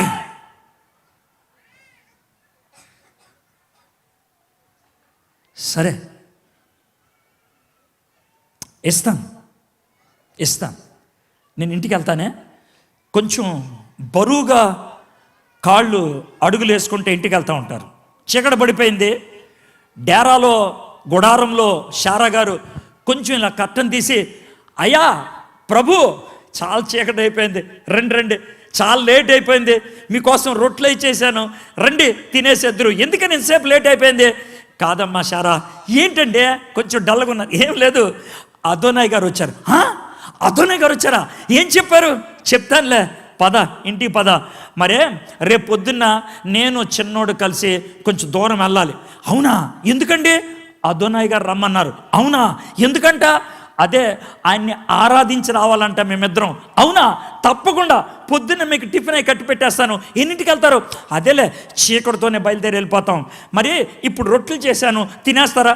నువ్వు ఏమనుకోనంటే కాస్త మజ్జిగ చేసేస్తావా, తాగేసి పడుకుంటాను.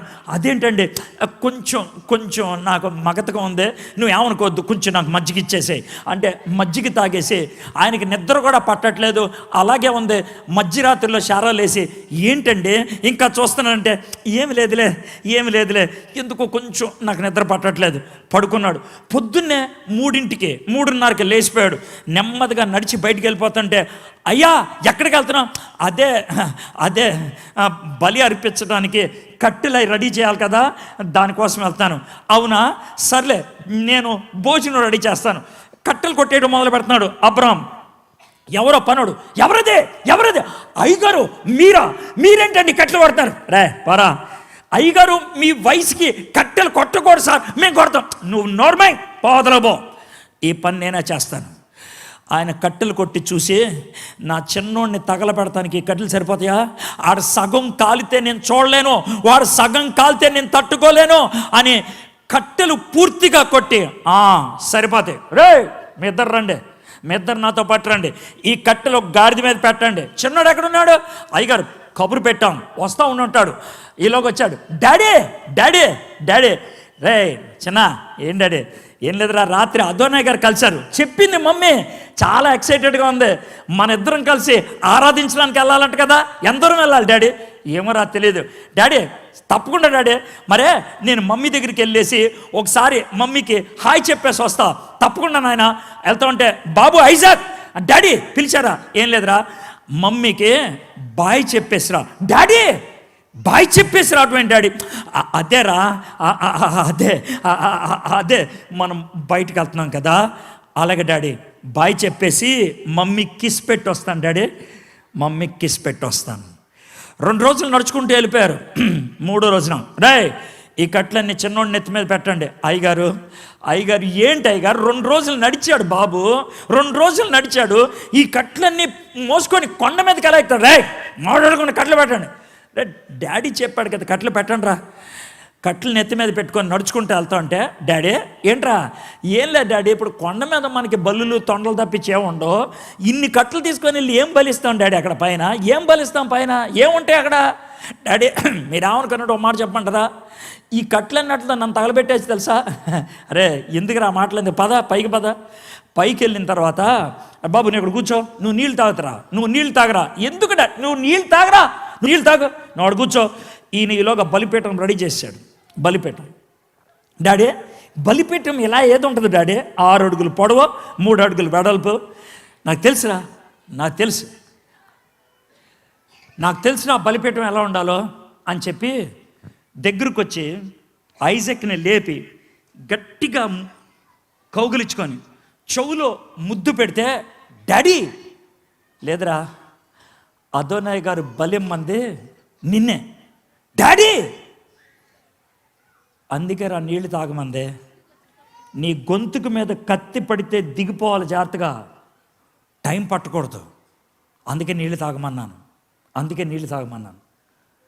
డాడీ అదోనయ్య గారు నన్ను కోరితే నేను కాదన్నా డాడీ, నువ్వు నన్ను మొయ్యలేవు కానీ నేను పడుకుంటానులే, నా కాళ్ళు చేతులు కట్టే, నేను పారిపోతానని కాదు, నా మెడకాయ మీద కత్తి పడంగానే నా ముందు అటు ఇటు ఎగిరిపోద్ది, నువ్వు పట్టుకోలేవు దాన్ని, నన్ను బలిపీఠానికి కట్టే, నేను బూడిదైపోవాలి డాడీ. ఆ బలిపీఠం మీద పడుకోబెట్టినప్పుడు కత్తి పైకి లేపితే ఊగుతూ ఉన్నప్పుడు దేవుడు, అబ్రాం ఆగో, ప్రపంచానికి ఇప్పుడు అర్థమవుద్ది నువ్వు ఎలా అంటాడు. ప్రపంచంలో ఎవ్వరికి ఇవ్వని బిరుదు నీకు ఇస్తున్నా, ఇంకెవరికి ఇవ్వను ఆ బిరుదు.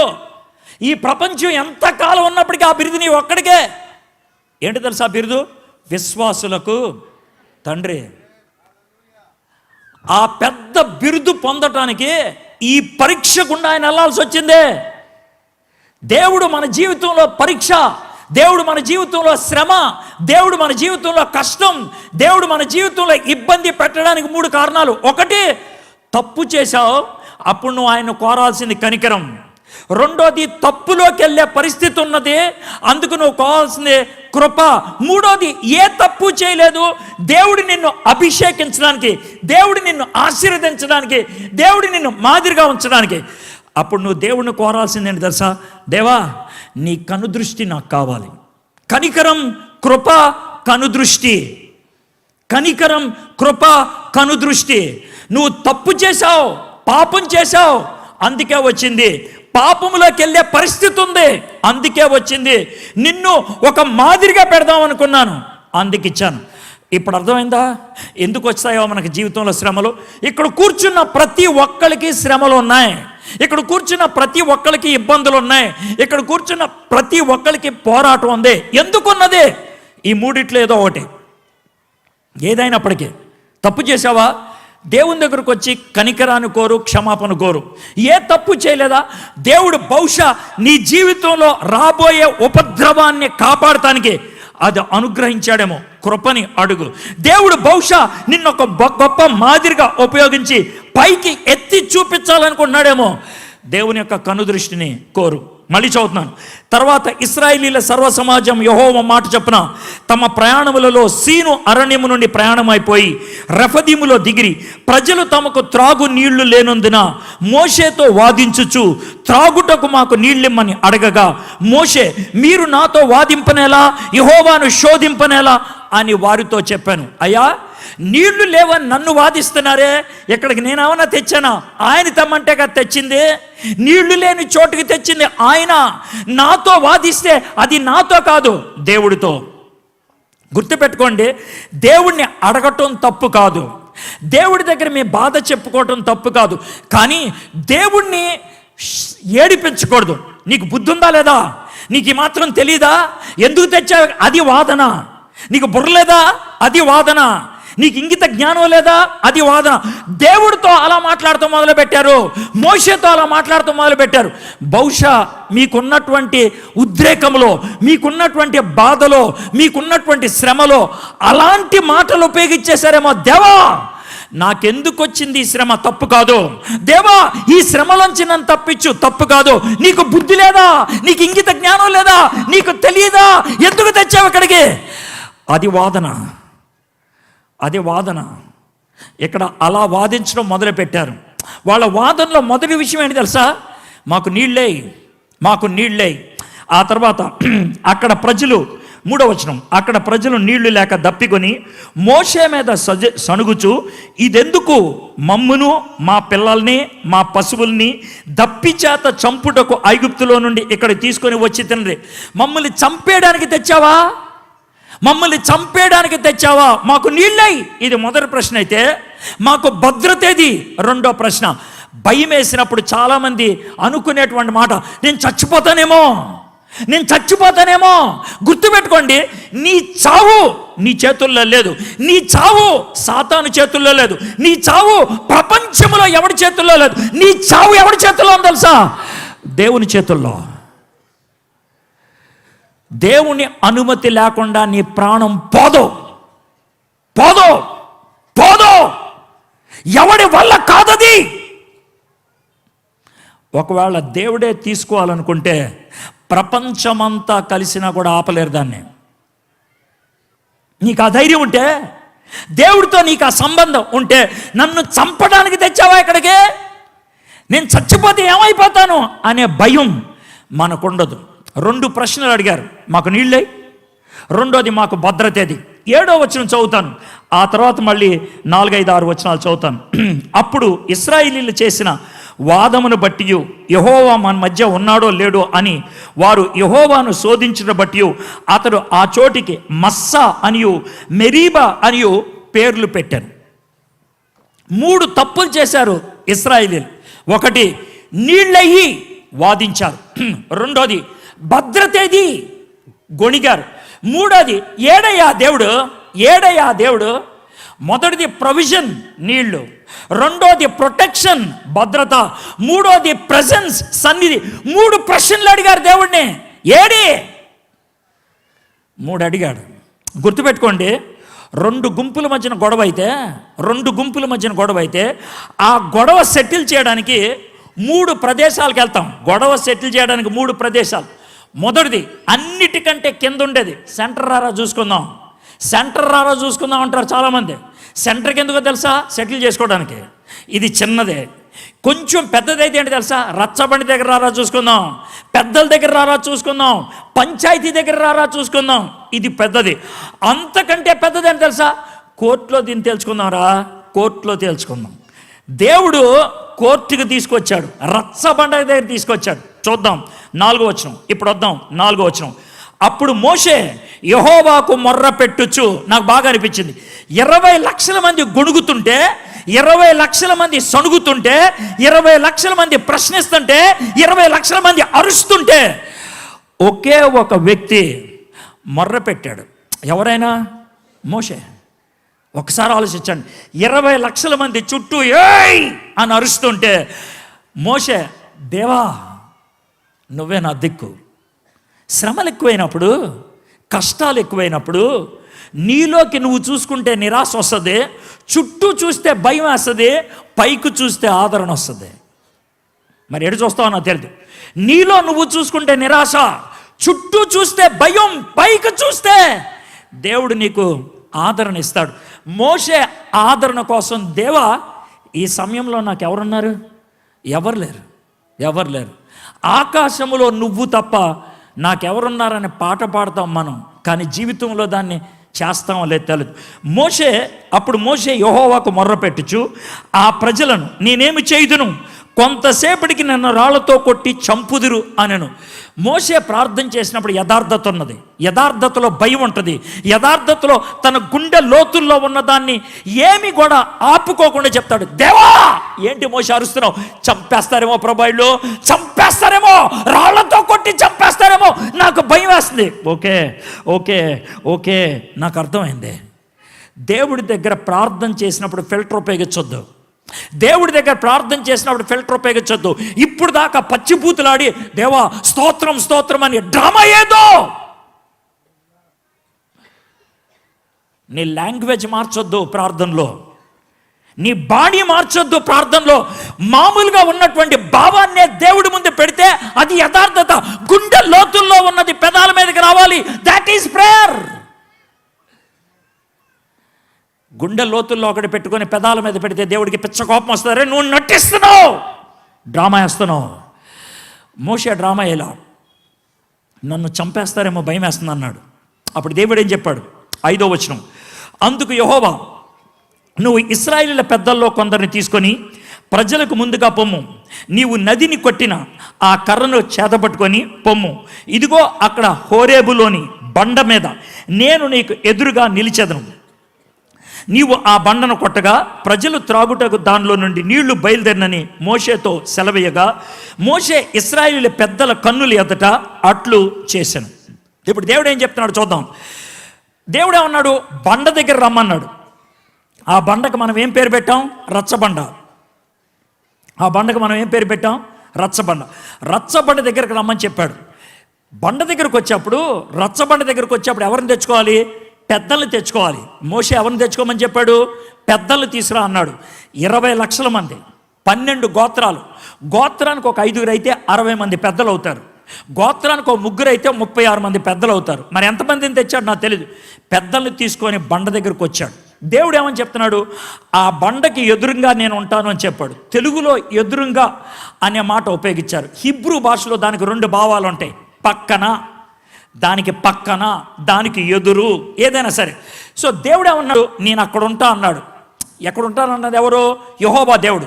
అక్కడ ఉంటానంటుంది ఎవరు? అక్కడ ఉంటానంటుంది ఎవరు? అక్కడ ఉంటానంటుంది ఎవరు? Very good, super. యెహోవా దేవుడు ఏమన్నాడు? నేను అక్కడ ఉంటా బండ దగ్గర. అయితే కొరింథీయులకు రాసిన మొదటి పత్రిక 10వ అధ్యాయం, కొరింథీయులకు రాసిన మొదటి పత్రిక 10వ అధ్యాయం 4వ వచనం. కొరింథీయులకు రాసిన మొదటి పత్రిక 10వ అధ్యాయం 4వ వచనం. 3 లైన్లు ఉంటుంది మీ తెలుగు బైబిల్లో. 4వ వచనం 3వ లైన్లోకి వెళ్ళిపోండి. మొదట్లో కాదు, చివరికి వెళ్ళిపోండి. చివర ఒక సెంటెన్స్ ఉంటుంది. ఆ బండ. ఇప్పుడు బండ పక్కన ఎవరుంటారు? గట్టి చెప్పండి. బండ పక్కన ఎవరుంటారు? యెహోవా దేవుడు. బండ ఎవరు? సో ఇప్పుడు అక్కడ ఎవరున్నారు? 2 ఉన్నారు. యెహోవా దేవుడు ఉన్నాడు, క్రీస్తు ఉన్నాడు. పక్కా స్పష్టంగా అర్థమైపోయింది. ఇప్పుడు దేవుడు ఏమన్నాడు? నీవు ఆ బండ మీద కర్రతో కొట్టు అన్నాడు. ఎవరిని? మోషేని కొట్టమన్నాడు. కోర్టులో కర్రను ఉపయోగించి కొట్టేది ఎవరు? జడ్జి గారు. అర్థమైందా? ఎప్పుడు కొడతాడైనా? తీర్పిచ్చేటప్పుడు ఆర్డర్ అని అప్పుడు ఆయన తీర్పిస్తాడు. ఇప్పుడు మోషేనేమన్నాడు, నువ్వు కర్రతో ఆ బండ మీద కొట్టు అన్నాడు జడ్జి గారిలాగా. మోషే ద్వారా దేవుడు మనకిచ్చింది ఏంటి? ధర్మశాస్త్రం. మోషే ద్వారా దేవుడు మనకిచ్చిందంటే ధర్మశాస్త్రం ఏం చేసింది? తప్పును మోపింది. ధర్మశాస్త్రం ఏం చేసింది? తప్పును మోపింది. ఇప్పుడు వీళ్ళు చేసిన తప్పేంటి? నీళ్ళయ్యి, భద్రతేది, దేవుడేడి? 3 తప్పులు చేశారు. ఎవరో? ఇశ్రాయేలీలు. 3 తప్పులు చేస్తే తీర్పు ప్రకారం దేవుడు ఏం చేయాలి? ఇశ్రాయేలీలందరినీ కొట్టాలి. అయితే దేవుడు ఏం చేశాడు? ఇశ్రాయేలీలను కొట్టకుండా ఎవరిని కొట్టమని చెప్పాడు? ఎవరిని? బండంటే ఎవరు? క్రీస్తును కొట్టమని చెప్పాడు. అందుకే కదా క్రీస్తుని సిలువెక్కించింది, అందుకే కదా క్రీస్తుని చంపేసింది, అందుకే కదా క్రీస్తును రక్తం కార్చింది. యేసై సిలువ మీద ఎందుకు చచ్చిపోయాడు? మనం చేసిన తప్పుల్ని ఆయన మీదకి పంపించారు. మనం చేసిన తప్పులకి ఆయన్ని శిక్ష విధించారు. బాగుందా? ఇప్పుడు 2 అయిపోయినాయి. యెహోవా దేవుడు పక్కన ఉన్నాడు, ఆయన ఆజ్ఞిచ్చాడు. ఏమని? మోషే బండను కొట్టని. కొడితే అప్పుడు ఈ తీర్పు అంతా కూడా యేసుప్రభు మీద పడింది. బండను కొడితే బండలోంచి ఏమొచ్చాయి? నీళ్ళు వచ్చాయి. ఈ నీళ్ళు ఏంటో కూడా మనం చూద్దాం. యేసుప్రభు శిలువ మీద చచ్చిపోయాడు కదా, ఆయన చచ్చిపోయాడా లేదా అని బళ్ళెంతో పొడిస్తే ఆ పొడిచిన చోట బయటికి లాగితే ఏమొచ్చింది? రక్తము, నీళ్ళు. అదే కదా ఇక్కడ కూడా జరిగింది. ఇంతకీ ఆ నీళ్ళేంటండి? యోహాను సువార్త 7వ అధ్యాయం, యోహాను సువార్త 7వ అధ్యాయం 37, 38, 39. యోహాను సువార్త 7వ అధ్యాయం 37, 38, 39. ఈ 3 వచనాలు వరుసగా ఉన్న విషయం మీకు చెప్తాను, వినండి. 37వ వచనం, మహాపండగ రోజు యేసు ప్రభువారు రోడ్డు మీద నిలబడి, దప్పికొని వాళ్ళారా నా యుద్ధకు రండి, నేను మీకు నీరిస్తా అన్నాడు. 38వ వచనం, నేనిచ్చి నీరు ఎవరైనా తాగితే వాళ్ళ కడుపులోంచి ఏమొస్తుందంట? జీవజల నదులు పారుతాయి. బాగుంది. 39వ వచనం యోహాను ఏమని రాస్తున్నాడు? ఆయన ఎందుకు ఈ విధంగా చెప్పాడంట? ఆ కడుపులో నుంచి బయటకు వచ్చేది ఏమంటే తన యందు విశ్వాసముంచు వారు పొందబోవు ఆత్మను గూర్చి. అంటే ఆ నీళ్లు దేనికి సాదృశ్యం? పరిశుద్ధాత్ముడు. ఇప్పుడు నాకు చెప్పండి, బండ పక్కన ఎవరున్నారు? బండ ఎవరు? కొడితే బయటకు వచ్చి నీళ్ళేంటి? తండ్రి, కుమార, పరిశుద్ధాత్మ ముగ్గురు అక్కడ ఉన్నారా? ఉన్నారు. మొదటి ప్రశ్న, ఏడి మా దేవుడు? ఇదిగో ముగ్గురం ఇక్కడే ఉన్నాం. రెండోది, ఏ నీళ్లు? కొడితే వచ్చిన నీళ్లు. మూడోది, ఏది భద్రత? ఈ నీళ్లు తాగితే వచ్చేది నీకు జీవం, సావును. మీ 3 ప్రశ్నలకు నేను జవాబిచ్చాను. 3 ప్రశ్నలకు. ఇది మొదటి 7 వచనాలు. దేవుడు ఈ శోధన కలిగించడం ద్వారా, దేవుడు ఈ శ్రమను కలిగించడం ద్వారా, దేవుడు ఈ అక్కర పుట్టించడం ద్వారా ఒక గొప్ప నిత్య సత్యాన్ని బోధించాడు. నేను మిమ్మల్ని విడవను, నేను మిమ్మల్ని ఎడబాయను, నేను మీతో ఉంటాను, మీ పాపాన్ని మీ మీద లెక్కేను, నా కుమారుడి మీద వేసుకుంటాను, మీకు జీవాన్ని ఇస్తాను, మీకు భద్రతని ఇస్తాను. వాటర్ అనే కాన్సెప్ట్తో దేవుడు మనకిచ్చినటువంటి గొప్ప బోధది. మొదటి సీన్ అయిపోయింది. ఇప్పుడు 2వ సీన్లోకి వద్దాం. నిర్గమాకాండం 17వ అధ్యాయంలోకి వచ్చేయండి. 8వ వచనం. మొదటి మాట ఏంటి? తర్వాత. మళ్ళీ దేని తర్వాత? దేని తర్వాత? నీళ్లు తాగేసిన తర్వాత, కడుపు నిండా నీళ్లు తాగిన తర్వాత. గుర్తుపెట్టుకోండి, అవసరత తీరింది, వాళ్ళకున్నటువంటి సమస్య తీరిపోయింది. దేవుడు వాళ్ళకున్నటువంటి ఆ పరిస్థితిలో ఉపశమనాన్ని ఇచ్చాడు. ఆ తర్వాత అమాలేకీలు వచ్చి రెఫదీములో ఇశ్రాయేలుతో యుద్ధము చేయగా మోషే యెహోషువతో మన కొరకు మనుషులను ఏర్పరిచి వారిని తీసుకొని బయలు వెళ్ళి అమాలేకీలతో యుద్ధము చేయము, రేపు నేను దేవుని కర్రను చేతబట్టుకొని ఆ కొండ శిఖరం మీద నిలిచెదను అనెను. ఇప్పుడు మనకు వచ్చే ప్రశ్న ఏంటంటే, అయ్యగారు ఇందాక నిర్గమాకాండం 14వ అధ్యాయం 13, 14 వచనాలు చదివి వినిపించారు కదా? వినిపించాను. ఆ 2 వచనాల్లో యుద్ధము నేను చేస్తాను, యుద్ధము యెహోవాదే అని అన్నారు కదా? అవును. మీరు ఓరకుండి నేను యుద్ధం చేస్తాను అన్నారు కదా? అవును.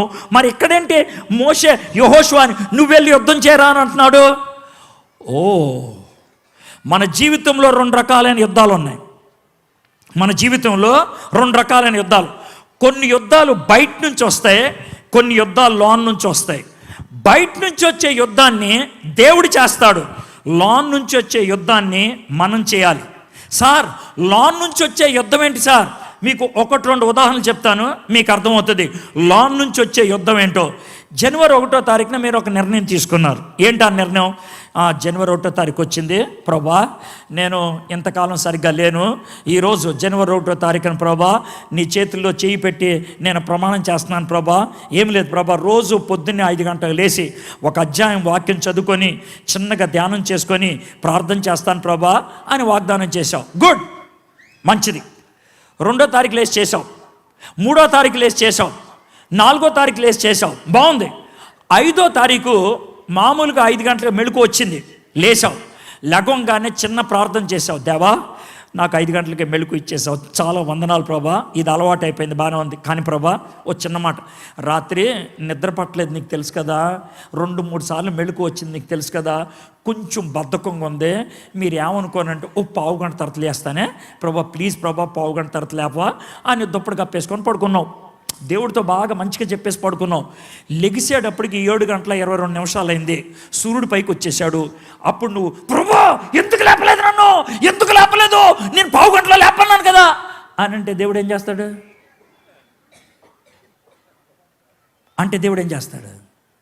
ఇప్పుడు మీకు అర్థమైందా? బయట నుంచి నేను లేపగలను, కానీ లేచిన తర్వాత లేచి ఉండటం అనేది నీ పని, దానికి ఎవడేం చేస్తాడు? ఇప్పుడు మీకు అర్థమైందా? చాలాసార్లు మమ్మీ నన్ను లేపు అంటే లేపుతారు, కానీ నువ్వు లేగో. అలారం పెట్టుకుంటూ అలారం మోగుద్ది, నువ్వు లేగో. బయట యుద్ధం ఈజీ, లోన్ యుద్ధమే గెలవడం కష్టం. అయితే దిక్కుమాలిన ప్రార్థన చేయించుకోవడానికి వస్తారు కొంతమంది, పనికి మాలిన ప్రార్థన. ఏంటి చెప్పంట? పనికి మాలిన ప్రార్థనలో 2-3 చెప్తాను, అర్థమైందా? కొంచెం ప్రార్థన కొంచెం ప్రార్థన అంటారు. ఎవడని చూస్తే ఎంత భక్తిపరురాలో అనిపిస్తుంది. అప్పుడు నాలా అంటాడు, అమ్మ నీకేం కావాలమ్మ అంటే కొంచెం ఆత్మీయంగా ఎదగాలి. కొంచెం నువ్వు ఆత్మీయంగా ఎదగాలని నేనేం చేయను? నువ్వు కొంగు మీద వేసేసుకొని కొంచెం ప్రార్థన చెప్పరాబడి నేనేం చేయను? ఇప్పుడు నీకు అర్థమైందా? ఈ దిక్కుమాల ప్రార్థన ఎవరిని అడగొద్దు. ఈ దిక్కుమాల ప్రార్థన ఇంకో కుర్రోళ్ళు, ఈ పిల్లలు అడిగే ప్రార్థన ఎలా ఉంటుంది? సార్ కొంచెం నిద్ర ఎక్కువైపోతుంది ప్రార్థన. నీకు నిద్ర అయిపోతుంది, నేనేం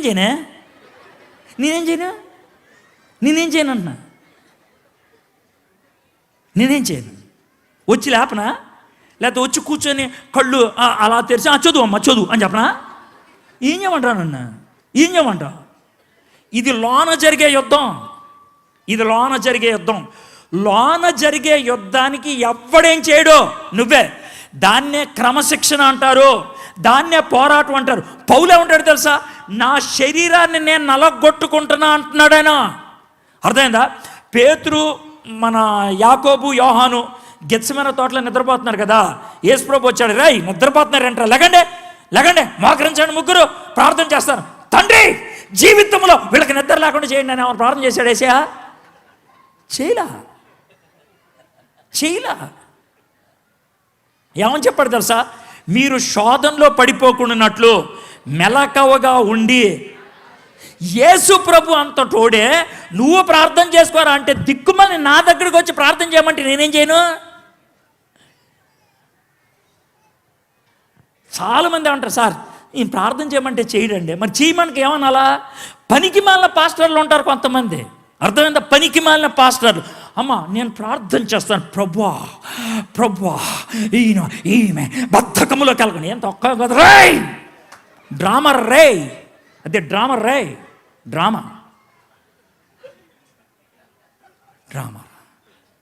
అని 10 రూపాయలు జోలు పెట్టుకుని వెళ్ళిపోతారు వాళ్ళు.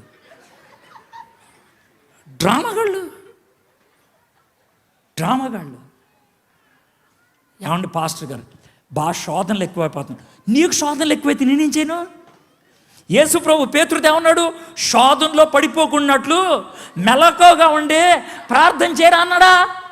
నేనేం చేయను రా? నువ్వు శోధనలోకి వెళ్తుంటే ఈడేమంటాడు తెలుసా? ప్రభా ఈ శోధనల మీద అంత బాహుబలి సినిమాలో ఎస్టరిక్ సౌండ్లో మ్యూజిక్ అనుకుంటాడు, వెనకాల కొంచెం ఎక్కువ పెడతారనమాట. బహు అనాలి, శోధనల మీద.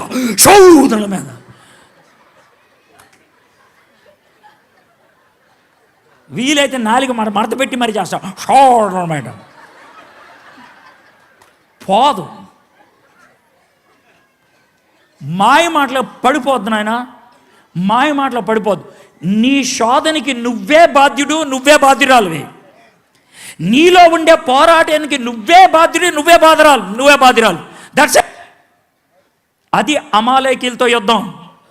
అయ్యా, బయట నుంచి యుద్ధం అయితే నేను చేస్తా, లోన్ నుంచి యుద్ధం అయితే నువ్వే చేయాలి. నీ యుద్ధానికి నేను సహాయం చేస్తా, బయట జరిగే యుద్ధానికి నువ్వేం సహాయం చేయక్కర్లా, నిలబడితే చాలు. నువ్వు నిలబడితే నేను యుద్ధం చేస్తా. ఓరకుండి నేను ఇచ్చు రక్షణ కార్యం చూడు, ఇది బయటిది. అయితే నిలబడి యుద్ధం చేయి, నేను నీకు సహాయం చేస్తా, అది లోన్ యుద్ధం అయితే. సరే, ఏం చేశాడో చూద్దాం. 10వ వచనం. యెహోషువ మోషే తనతో చెప్పినట్లు చేసి అమాలేకీలతో యుద్ధమాడిన. మోషే, అహరోను, హూరు అనువారు ఆ కొండ శిఖరం ఎక్కిరి. మోషే తన చెయ్యి పైకెత్తినప్పుడు ఇశ్రాయేలీయులు గెలిచిరి. మోషే తన చెయ్యి దింపినప్పుడు అమాలేకీయులు గెలిచిరి. మోషే చేతులు బరువెక్కగా వారు ఒక రాయి తీసుకొని వచ్చి అతడు దాని మీద కూర్చుండుటకై దాన్ని వేసిరి. అహరోను, హూరులు ఒకడు ఈ ప్రక్కన ఒకడు ఆ ప్రక్కన అతని చేతులను ఆదుకొనగా అతని చేతులు సూర్యుడు అస్తమించే వరకు నిలకడగా ఉండెను. అట్లు యెహోషువ కత్తి వాడి చేత అమాలేకి రాజును అతని జల్లులను గెలిచెను. ఇప్పుడు జరిగింది ఏంటంటే, కొండెక్కేరెళ్ళు, పెద్ద కొండేం కాదు, కొంచెం గుట్ట లాంటిది. గుట్ట మీద నుంచి చూస్తూ ఉన్నారు. మనుషులు గెలుస్తూ ఉంటే హ్యాపీ. ఎప్పుడైతే మనుషులు పడిపోతున్నారో మనోళ్ళు ప్రభా అని ప్రార్థన చేస్తున్నారు, మళ్ళీ గెలిచారు. ఇద్దరిని తీసుకొని వెళ్ళాడు మోషే. ఒక ఆయన తనకంటే పెద్దోడు, ఎవరైనా అహరోను. ఒక ఆయన తనకంటే చిన్నోడు, ఎవరైనా కాలేబు గారి కొడుకు, చాలామంది నమ్మేది హూరు అనేవాడు బహుశా 40 ఏళ్ళు ఉంటే, అహరోనికి 84 ఏళ్ళు, మోషేకి 81 ఏళ్ళు. ఇది పరిస్థితి. వీళ్ళు ముగ్గురు వెళ్ళారు కొండ మీదకి. ఈయన చేతులెత్తి ప్రార్థన చేస్తేనే గెలిచాడు. మోషే గొప్ప ప్రార్థనాపరుడు. సింగిల్గా ప్రార్థన చేస్తే 20 లక్షల మీద ఉన్నటువంటి శాపాన్ని దేవుడు తొలగించేశాడు. కానీ ఇక్కడ చేతులు బరువెక్కాయి. ఆయన పైకి ఎత్తలేక కిందకి పడేస్తే ఈ పక్కన అహరోను పైకెత్తాడు, ఈ పక్కన హూరు పైకెత్తాడు. గుర్తుపెట్టుకోండి, కొన్ని శోధనలు మన ఒక్కళ్ళమే ప్రార్థన చేసి గెలవచ్చు. కొన్ని శోధనలు మన ఒక్కళ్ళ ప్రార్థన సరిపోదు, మనకి ఇతరుల యొక్క సహవాసం కావాలి. అందుకే చర్చికి రమ్మని చెప్పేది మిమ్మల్ని, అందుకే సహవాసానికి రమ్మని చెప్పేది మిమ్మల్ని, అందుకే ప్రార్థనకి రమ్మని చెప్పేది మిమ్మల్ని. ఎందుకంటే కలిసి ప్రార్థన చేస్తే కొన్ని విషయాల్లో విజయాలు వస్తాయి. అందుకు ఆ విషయం గుర్తుపెట్టుకోండి. మోషే ఒక్కడే ప్రార్థన చేస్తే పనవలా. అందుకే ఈ పక్కన అహరోన్ని పెట్టుకున్నాడు, ఈ పక్కన హూరుని పెట్టుకున్నాడు. నీకంటే పెద్దోళ్ళని అడుగుతావు, నీకంటే చిన్నోళ్ళని అడుగుతావు, ఎవరిని అడిగావు అనేది అనవసరం. కలిసి ప్రార్థన చేస్తే దేవుడి శక్తిని పొందగలుగుతాం మనం శోధన చేయించడానికి. వీళ్ళ ముగ్గురు కలిసి ప్రార్థన చేశారు. ప్రార్థన చేస్తే ఏమైంది? కింద గెలుపు వచ్చింది. కింద గెలుపుకి ఎవరు కారణం? మోషే ప్రార్థన, లేకపోతే యెహోషువ యుద్ధమా? రెండు. బాబు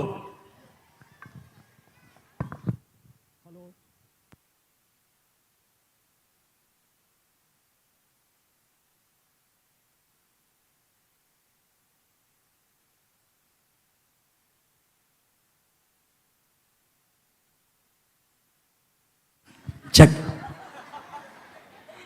నేనే సరదాగా ఆపేశా.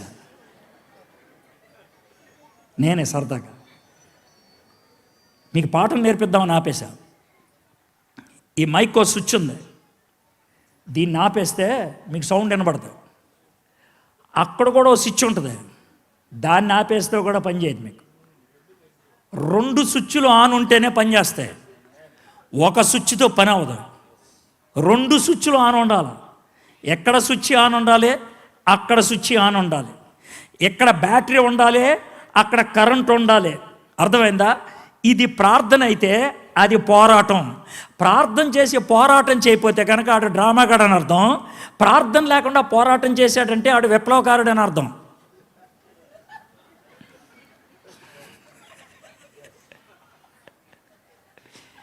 సో 2 ఉంటే వాడిని విశ్వాసి అంటారు. మనకి విప్లవాలు కాదు, ఇంకిలాం విప్లవం వర్ధిల్లాలి అంటే మొహం పగులుద్ది. అది విషయం. మనం ప్రార్థన చేద్దామండి, ప్రార్థన చేద్దాం. కొంచెం ఇడ్లీ సాంబార్ అంతా తిని పడుకుంటాను నేను. ఈ డ్రామాగాడు డ్రామా పని చేయదు, విప్లవం పని చేయదు. మరి ఏం పని చేస్తుంది? ప్రార్థన చేయి, పోరాడు. రెండు. పోరాడంటే యుద్ధం చేయటం కాదు, పోరాటం నీ హృదయంలో జరిగేది, పోరాటం నీ మనసులో జరిగేది. అమాలేకి ఉన్నది బయట కాదు, లోనా. దాని మీద మనం గెలవాలి. ఇది రెండో అయిపోయింది, వార్. అయితే దేవుడు ఏమని చెప్తున్నాడు? 14 నుంచి 16 వచనం. 14, 16 ముందు చదువుతా, తర్వాత 15లోకి వెళ్దాం. అప్పుడు యెహోవా మోషేతో ఇట్లన్నాడు, నేను అమాలేకీల పేరు ఆకాశం క్రింద ఉండకుండా బ్రొత్తిగా తుడిచివేదును గనుక జ్ఞాపకార్థముగా గ్రంథములో దీన్ని రాసి యెహోషువకు వినిపించుము. 16 వచనం. అమాలేకీలు తమ చేతిని యెహోవా సింహాసనమునకు విరోధంగా ఎత్తిరి గనక యెహోవాకు అమాలేకీలతో తరతరముల వరకు యుద్ధమనెను. అమాలేకీల పేరు మొత్తం తుడిచేయబోతున్నా దేవుడు చెప్పాడు. ఈ మాట ఎప్పుడు చెప్పాడు? 1446లో చెప్పాడు, క్రీస్తు పూర్వం 1446. దగ్గర 400 సంవత్సరాల తర్వాత, 400 సంవత్సరాల తర్వాత మొదటి సమూయేలు 15వ అధ్యాయం 3వ వచనం. మొదటి సమూయేలు 15వ అధ్యాయం 3వ వచనం. దేవుడు సౌలుని పిలిచి, సౌలు అమాలేకీలను అందరినీ చంపేయి, మగోళ్ళనేమి, ఆడోళ్ళనేమి, పిల్లలనేమి, జంతువులనేమి, పశువులనేమి ఏది వదలకుండా చంపేయి అని అన్నాడు. ఎందుకు ప్రభా?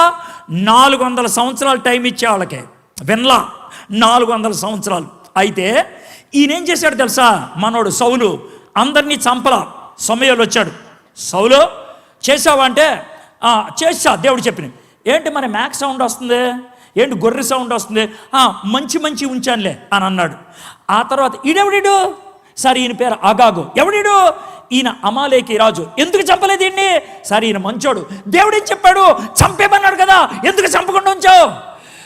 సౌలు మీద పిచ్చ కోపం వచ్చింది సమూయేలుకి. ఊగిపోతుంటే దేవుడు అన్నాడు, ఎందుకలా ఊగిపోతావు? వాడిని ఎప్పుడో కొట్టేశాను, నా మాట వినలేదు కదా, కొట్టేశాను, జాగ్రత్తగా.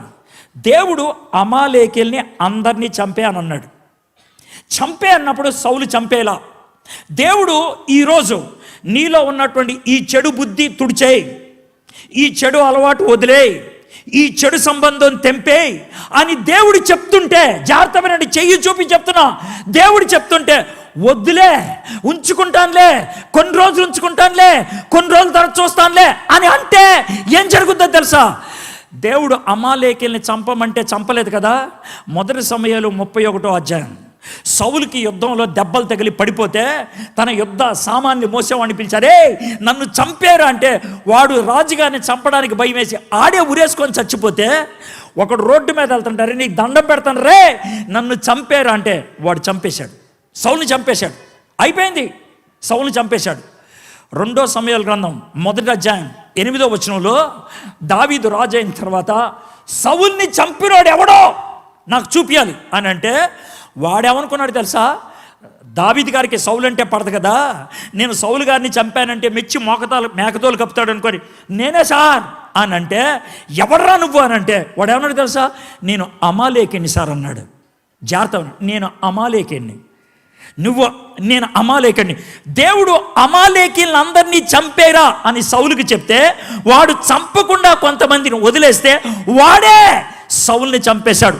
సిగరెట్ మానే అంటే మానకపోతే అదే నిన్ను చంపుద్ది, మందు మానే అంటే మానకపోతే అదే చంపుద్ది, సెకండ్ సెటప్ వదిలేయి అంటే వదలకపోతే అదే చంపుద్ది, నీకున్న చెడు బుద్ధి వదలకపోతే అదే నిన్ను చంపుద్ది. దట్ విల్ కిల్ యూ, చంపేస్తుంది. దేవుడు ఈ టైంలో మీతో మాట్లాడుతుంటే దాన్ని తోసేయద్దు, అక్కడితో ఆగిపోతే బాగానే ఉంటుంది. ఇది జరిగిన 500 సంవత్సరాల తర్వాత ఎస్తేర్ అనేటువంటి రాణిగారు ఉన్న టైంలో, ఎస్తేర్ గ్రంథం 3వ అధ్యాయం 1వ వచనం, అప్పుడు ఒకడు ఆయన వచ్చాడు, ఆయన పేరు హమ్మాను. ఆయన పేరు హమ్మాను. అతను ఏం చేద్దాం అనుకున్నాడు తెలుసా? యూదులందరినీ చంపేద్దాం అనుకున్నాడు.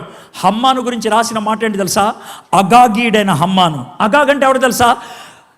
అమాలేకి రాజుని చంపకుండా వదిలేశాడే, వాడి వంశములో పుట్టుకొచ్చినటువంటి వాడే అగాగీడు. వాడు సౌలు యొక్క ఫ్యామిలీ మొత్తాన్ని లేపేద్దాం అనుకున్నాడు. సౌలు యొక్క ఫ్యామిలీ మొత్తాన్ని. నీ చెడు బుద్ధి, నీ పాపం, నీ చెడు అలవాటు, నీ చెడు సంబంధం, నీ అక్రమ సంబంధం నీ కుటుంబాన్ని నాశనం చేస్తుంది. జాగ్రత్త. దేవుడు అందుకే వార్నింగ్గా, అమాలేకితో యుద్ధం గురించి జాగ్రత్త. అది లోన జరిగే యుద్ధం. వదులుకోవాల్సింది నువ్వే, ఆపుకోవాల్సింది నీవే, నువ్వు తుడిచేయాల్సింది నీవే. వార్నింగ్. అయితే మోషే ఏం చేశాడో చూసి నేను ముగిస్తాను. 15వ వచనం. తర్వాత మోషే ఒక బలిపీఠమును కట్టి దానికి యెహోవా నిస్సి అని పేరు పెట్టి, ఎందుకు పెట్టునంటాడు? నేను చేతులు ఎత్తితే యుద్ధం వచ్చింది అనుకుంటారేమో, నేను బండ కొడితే నీళ్ళు వచ్చాయి అనుకుంటారేమో.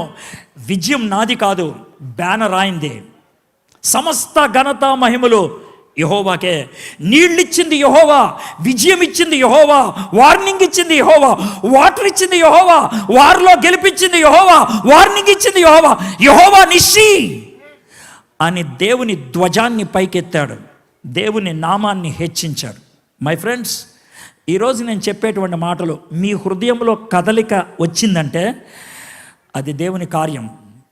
ఒకవేళ ఇంత చెప్పినా కూడా కదలిక రాలేదంటే అది నీ మూర్ఖత్వం, అది నీ మొండితనం. మూర్ఖుడిగా మిగిలిపోతావా? దేవుణ్ణి మహిమపరిచే వ్యక్తిగా ఈ రాత్రి మారతావా?